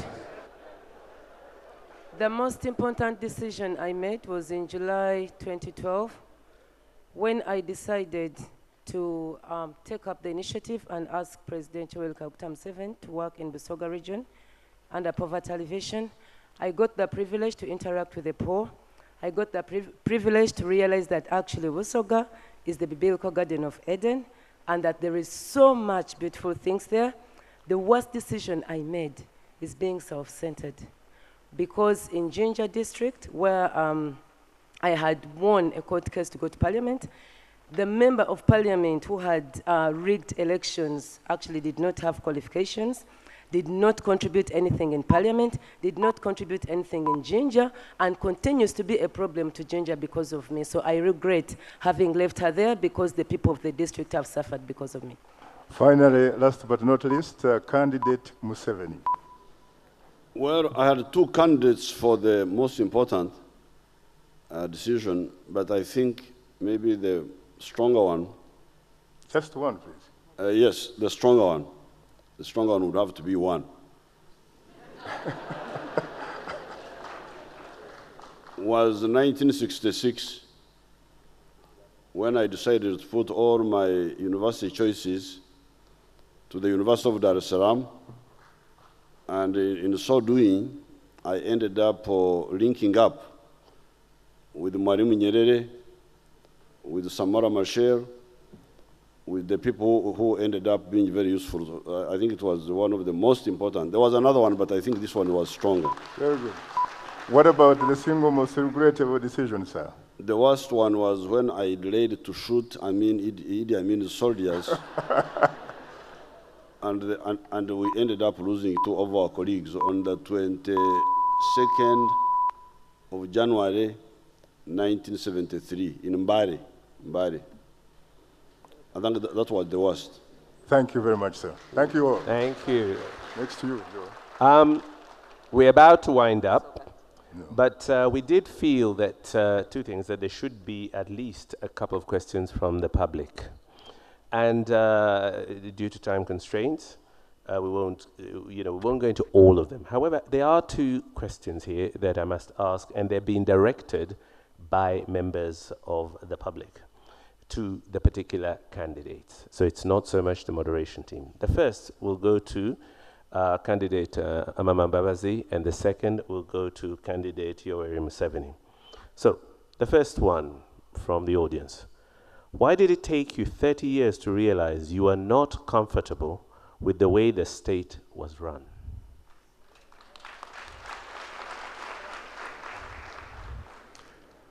It didn't take me 30 years.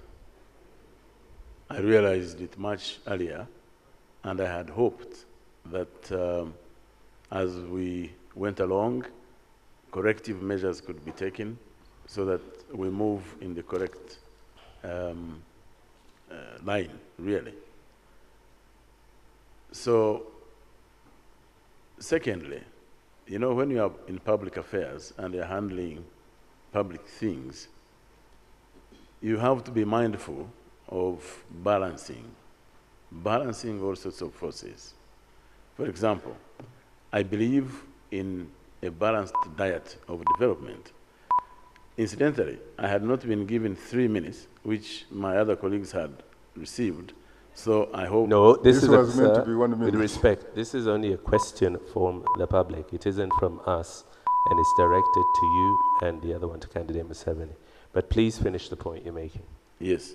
I was saying that when you're in public life, you take decisions taking into account all sorts of factors. And it didn't take me long, finally, to say, this is it, and I am moving. Thank you. The other question comes to candidate Museveni, and I'll read it out. If you lead a country for 30 years and you're still the only one who is best fit to lead it, is this not a true sign of a failed presidency? That is, those are part of the recycled wrong ideas. We have got many examples. You take a small country like Israel. That Israel is a country which was born in a lot of problems, but it has been able to use all the spectrum of their leaders, the young ones, the old ones.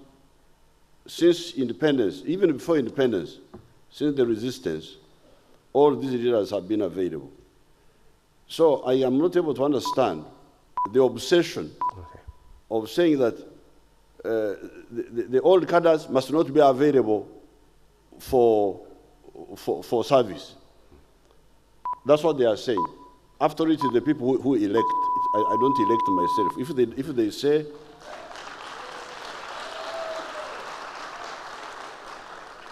if the people say we don't need this old cadre, we need Charia here, and she offered me the job of vice president, which I declined. So we ended up agreeing that maybe I could be advisor. The issue is, our countries have got a lot of problems. And you have leadership resources, young, like me, I'm an old man, 71 years old.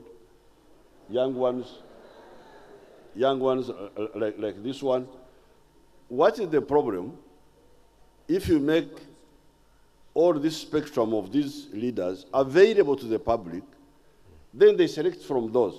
The argument is that this one must not be available for selection. What are you worried about? If the people are going to select, if they select you, if they select Charia, good. If they select the old man of 70, like the ones of Tunisia, the ones of Tunisia, they made all sorts of mistakes, of trouble. Then in the end, they elected somebody of 88. He's the one who is there now. All right. So, it's not that I am the only one who has got knowledge or wisdom or what. But given the challenges of a country like this one, or like Israel, it's a good example. Was it a mistake for those Israeli leaders to all be available? Shimon Peres just retired recently. The young ones like Netanyahu were there. Barak, they were all available. The people would select from them. So I think this is a wrong argument. It is a diversion. You are missing the point. I don't see what the problem would be if they are available and then the people choose. Okay. Thank you very much. It's been a wonderful evening of debate and discourse. I now want to ask each of the candidates to give me 1 minute their closing statement in terms of what they see ahead of next Thursday's election. 1 minute for your each of you to have a closing statement. I'm going to start with Maureen Kialia. Thank you so much. As you can notice, I'm dressed in an African attire because I'm a mother who is going to be crying if there's bloodshed in this country. Most of the people who fight are men, but actually God did not trust them enough with childbirth. It's we, the women, who suffer most. As we get to the 18th of February, I would like to inform the whole Uganda that everybody in front here has gone past the 18th. As you can hear us discussing, the question is, what are we doing after the 18th? Not what are we doing on the 18th. So please, and please, and please, I am begging you, could you please come out quietly, privately, make your choice, and after that, peacefully wait for the results. If there's been a fair elections, can we please move on? I cannot stand, and I will not stand bloodshed in this country. I am privileged that I was, can I just finish that statement, please? Sure. Thank you. I'm privileged that I was amongst my fathers and brothers and friends here. I don't have an enemy here, and it has helped a lot throughout the campaign. And I am appealing to you, none of us is an enemy to the other. Could you please help us and peacefully vote, and we move past it and serve Uganda? Uganda needs all of us. Thank you so much. Thank you very much with that echo and calling for a peaceful election, which I think all of us in the country hope that each one of the 8 candidates will be sort of abiding by. And now, Mr. Joseph Mabirizi, 1 minute for your closing statement.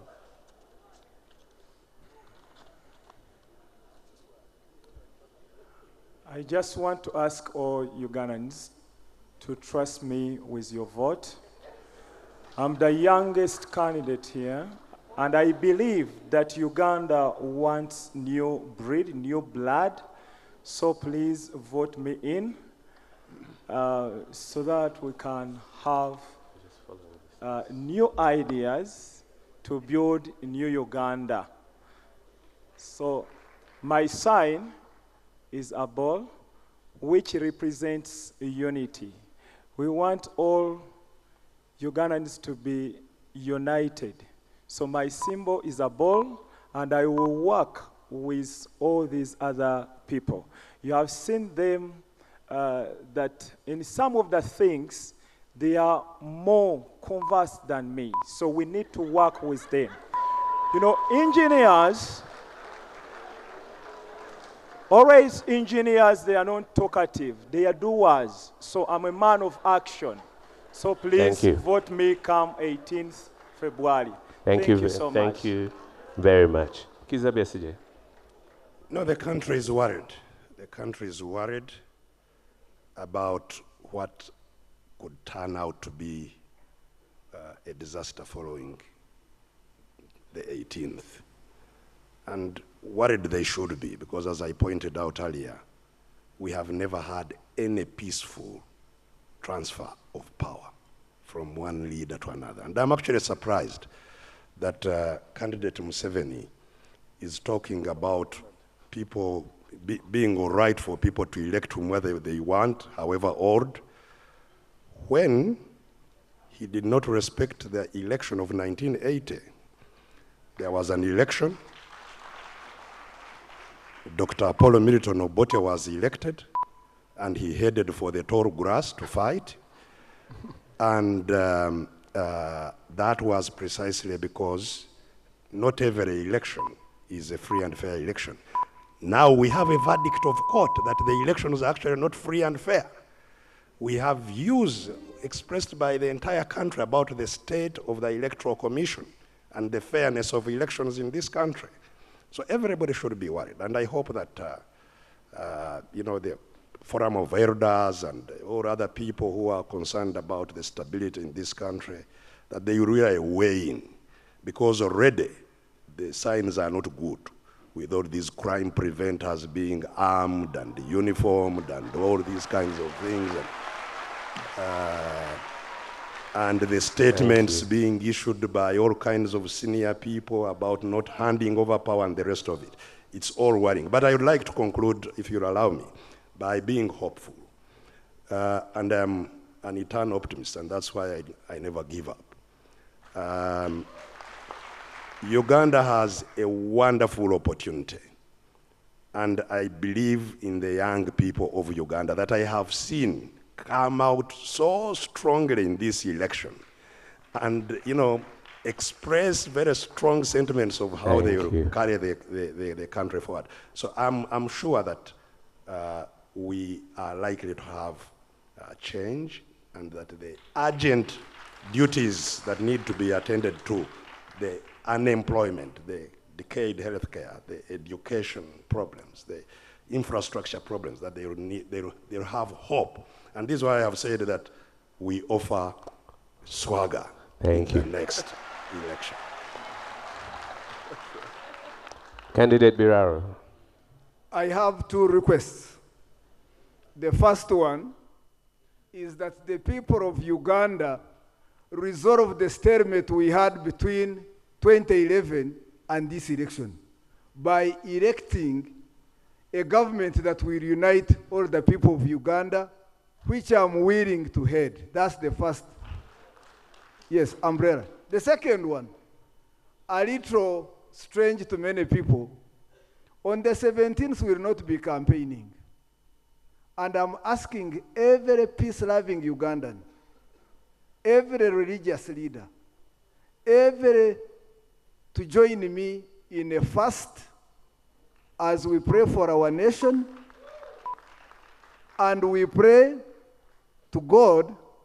Please commit Engineer Badru Chigundu and his team, commit General Karekayura and the police to the Lord, and the election monitors, so that at least through the fear of the Lord, we may see something good coming out of this election. Thank you. Thank you very much. Candidate Biamre. Thank you very much. 1 minute, please. Yes, in the Holy Book of Deuteronomy, chapter 34, verse 1 to 4, we see Moses going to the mountaintop and seeing the promised land. The Lord promised the descendants of Abraham, Jacob, and Isaac. But he told him that you're not crossing to that land. So the message I would like to leave to my fellow candidates and Ugandans, that Joshua had to be raised, another had to be raised to take people to the promised land. So I think time has come. If you look at Ugandan economy, standing at just a mere $25 billion, you compare it to the companies like Microsoft and others, it's almost nothing. So we need to get a new leader who is willing to invest in the people, to invest in innovations for the youth, to invest in technological developments, so that every year on average, I'll be able to produce at least $1 billion in terms of dollars. And in the next 5 years, Uganda's economy will be at $100 billion.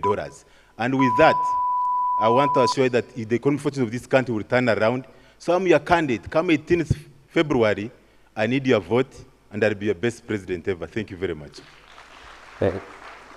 Thank you very much.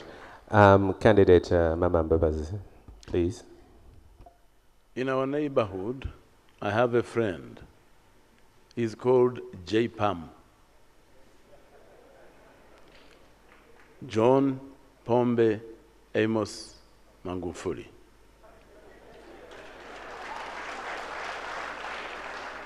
He had been in government as a minister for quite some time.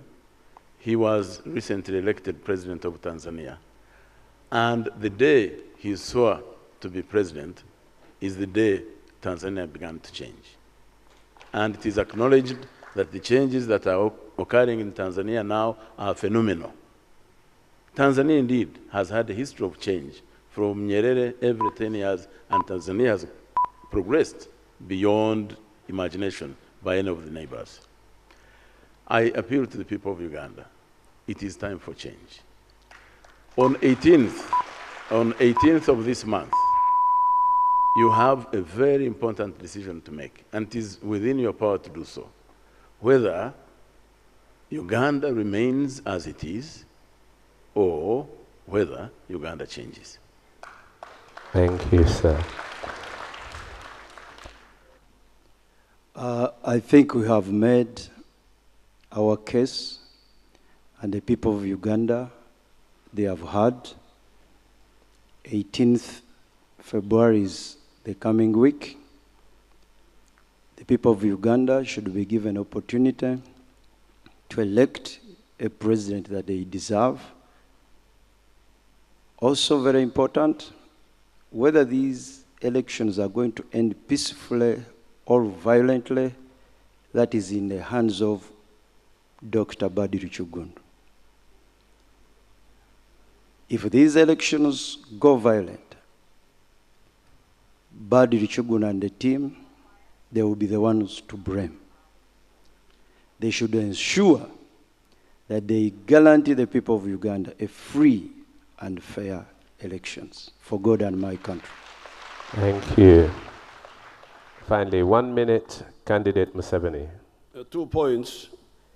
One is that the Bible says we shall know them by their fruits. And everybody knows who has made Uganda recover. That $27 billion some people are talking about lightly did not come easily. It has given us a base for further movement. And anybody who does not see that, I doubt very much that he can manage, because he doesn't see how to start from zero and come up. Finally, there will be peaceful elections in Uganda.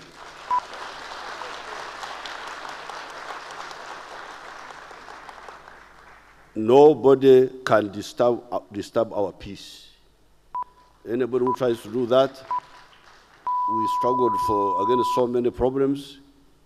We cannot allow anybody to disrupt, to threaten our people. This will happen. Why do we threaten people? This is not acceptable. I thank you very much. Thank you, candidate Museveni. Shaka. Yes, sir. Well, finally, I guess I would like to say once again that I am profoundly honored and exceedingly humbled for having had the opportunity to interact with the 8 presidential candidates. I have to say frankly that I enjoyed your remarkable presentations. And I wish you all good luck. I would also like to thank, of course, the audience, the crew, to thank, most importantly, perhaps the Interreligious Council of Uganda for having invited me to be part of this dream team here. And so, before I go, I would like to say, get better, not bitter Uganda, and remember to keep the African hopes alive. Susie. Thank you very much. I'd like, first of all, to thank the Interreligious Council for having brought me on board. I didn't know what to expect, but the debate has far exceeded my expectations. I would like to thank the candidates for having given me a lot of food for thought and helped us to make the debate successful. I'd also like to thank the audience for having been really on board. I know that we haven't had the time that most of you would have liked to be able to go into issues much deeper, but I think we've had a flavor, we've been able to sample, we've been able to tease out some of the issues that are really important to Uganda and to Ugandans. We've been able to look at issues of the youth, women, trade, cross-border relations, and so on and so forth. These are all things going forward which will be very important for all Ugandans. Therefore, finally, as a head of Department of Political Science, this is an important learning curve because I've been able to listen to all of you, been able to learn from you, and I'll be able to take it back to my department and hopefully ensure that we are able to do more research and understand some of these issues better. Finally, I'd like to offer my apology to candidate Maureen Chalia for constantly calling her a different name. I'm not sure what was on my mind, but I apologize profoundly, and I hope you were not offended. Thank you all very much, and I look forward to the next one. Hopefully I won't be too old. Thank you. Ladies and gentlemen, it's been, I'm going to invite Justice Ogola to come up in a minute before we sing the national anthem and close. But just before we do, I want you to all know that I think this is a historic moment. And we have 8 of the presidential candidates in my country all on one stage. Give them a round of applause.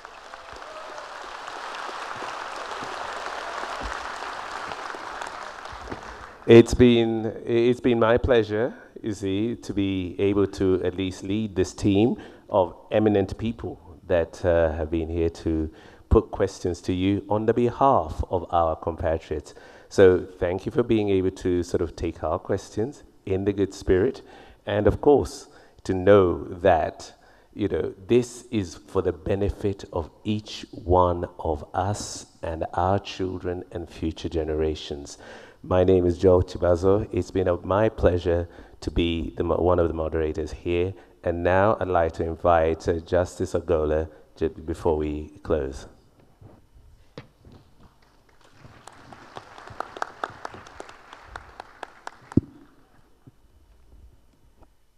Would be remiss if we do not move a vote of thanks. We've come to the end of 2 debates in a series. It would be un-Ugandan not to say thank you.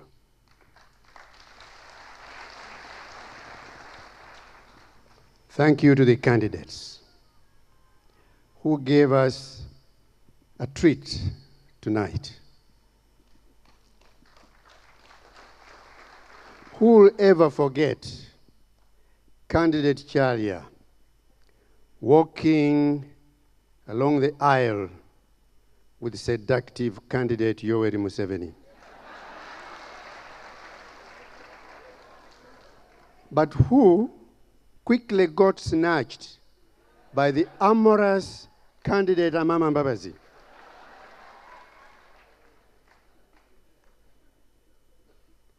Who will not remember Bishop Bariamureba, deeply immersed in Deuteronomy, More seriously, however, who will forget that powerful picture? All the 8 candidates standing right here across the stage, holding hands in harmony with all the leaders of our faith in this country, holding hands towards them. That, to me, is the picture of the century.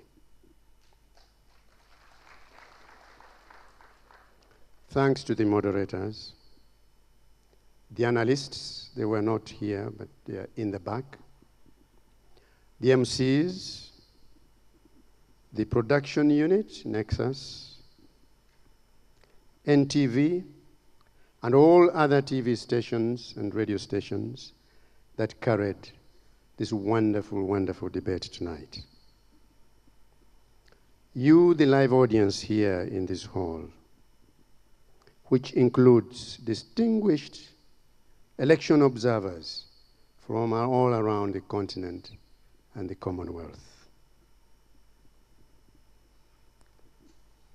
Thanks to all those who are sitting at home, watching and listening intently to this conversation tonight.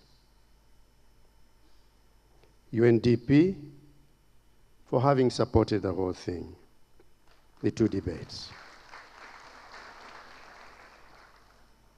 Serena Hotel for its stellar facilities. My fellow organizers, the Elders Forum of Uganda, the IRCU, and the NCF, National Consultative Forum. 3 weeks and 5 days ago, we gathered in this very hallowed hall to witness the planting of a seed, the seed of reform to the electoral process of our country. We witnessed the first ever presidential debate in the life and times of this young nation of ours. And what a blast it was.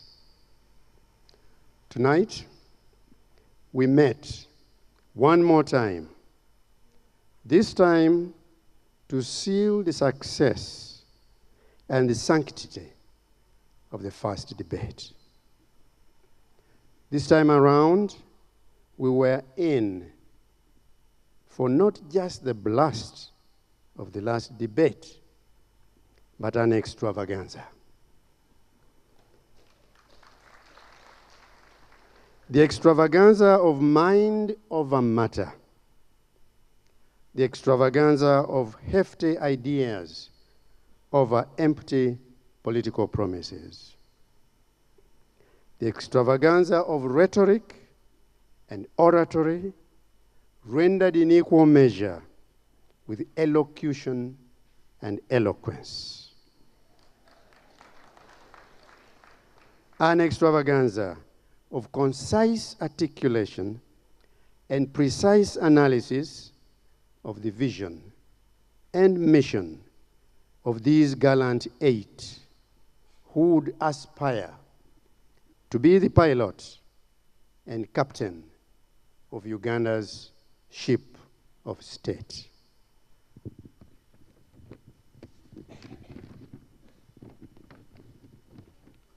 In this fashion, a debate opens a national conversation between us, the people, and those who would compete for the highest office in the land.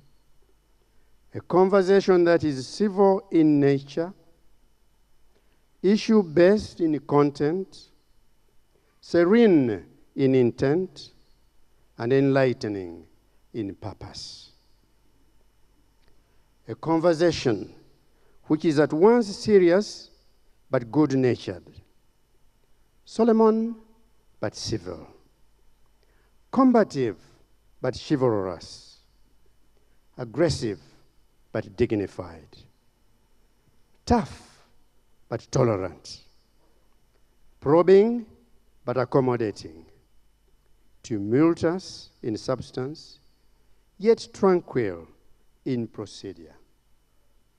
A ferocious battle of wits, but fought with graceful fortitude. This is the essence of the debate.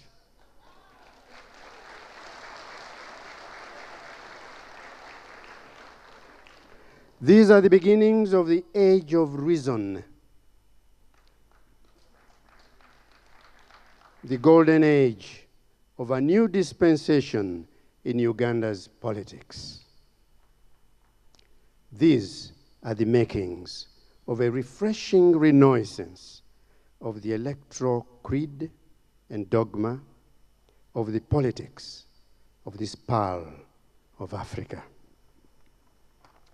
Without a doubt, the debate has become a worthy and noble tool to conveying the competing viewpoints across the political divide, without the rancor nor the pettiness and ugliness of an ordinary campaign rally. The debate seeks to bend the walls of hostility and to build instead bricks of tolerance, to build bridges of peace.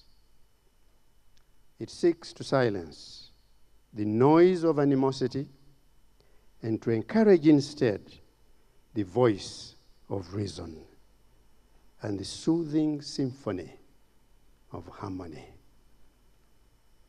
Truly, the debate is the thing.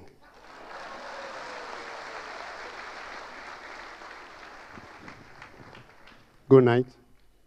See you again in 2021. God bless. And now, ladies and gentlemen, the national anthems. Please be upstanding.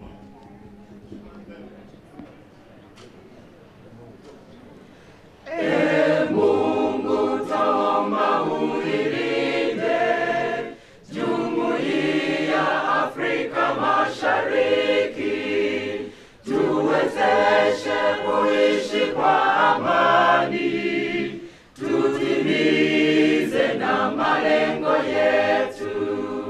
Jumuiya yetu sote tuilinde, tuwajibike, tuimarike, umoja wetu ni nguzo yetu, idumu jumuiya yetu. Uzalendo pia mshikamano viwe msingi wa umoja wetu, na tulinde uhuru na amani, mila zetu na desturi zetu. Jumuiya yetu sote tuilinde, tuwajibike, tuimarike, umoja wetu ni nguzo yetu, idumu jumuiya yetu. Viwandani na hata mashambani, tufanye kazi sote kwa makini, tujitoe mahali na mali, tuijenge jumuiya bora. Jumuiya yetu sote tuilinde, tuwajibike,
Uganda, the land that feeds us, by sun and fertile soils grown.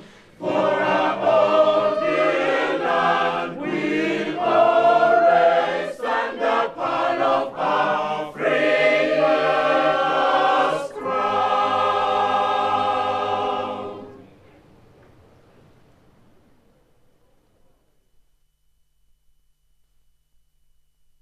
What a night, what a debate, an incredible one it has been. We are still live on NTV. We'll ask our audience here to kindly take their seats for a minute as we request a couple of people that will walk to the stage and join the candidates for a handshake and for a photo opportunity. I'll ask the Reverend Diana to let us know who those are that will be joining the candidates.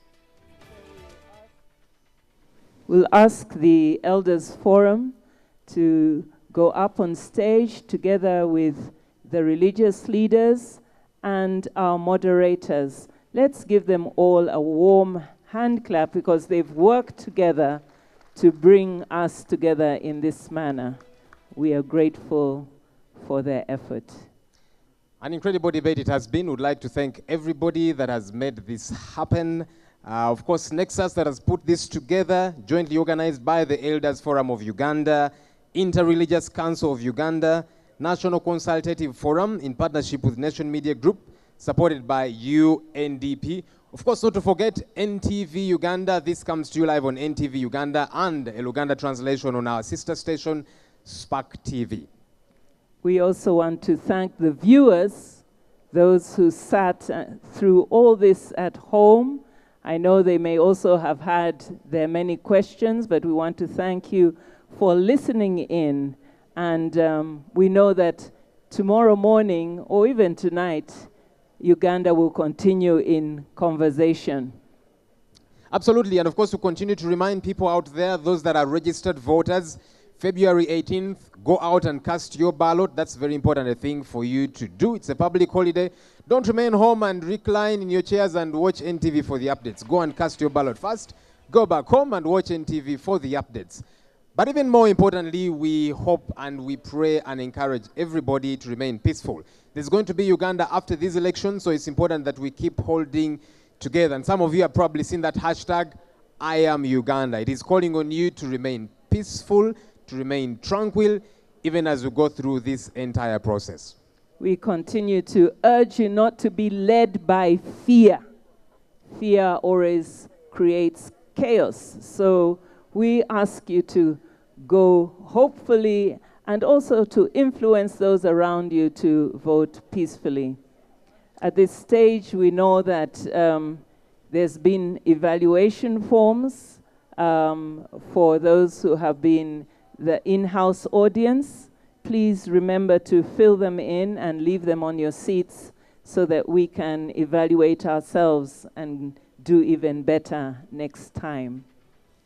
The debate is the thing. A photo opportunity is happening now between the presidential candidates, Interreligious Council of Uganda, the Elders Forum of Uganda, and, of course, part of the organizers. Reverend Diana, what stood out for you tonight in this debate? Well, I'm one of those people who lived outside the country for a number of years. You're a Musama. Yes. The diaspora debate was very important. I also met one Ugandan who's come back to vote, and he was sitting amongst us today. And so I think the contribution of the diaspora is important, but also I feel I'm glad I came back. I came back to Uganda, and that this wonderful opportunity has been availed to me to make a difference in my nation. There you are, and I'm sure you will be voting. So that's it from us tonight. Many thanks for joining us for this live telecast, second presidential debate, coming to you live on NTV. My name is Joel Senyonyi. And my name is Reverend Canon Diana Nkesiga. May God bless you all.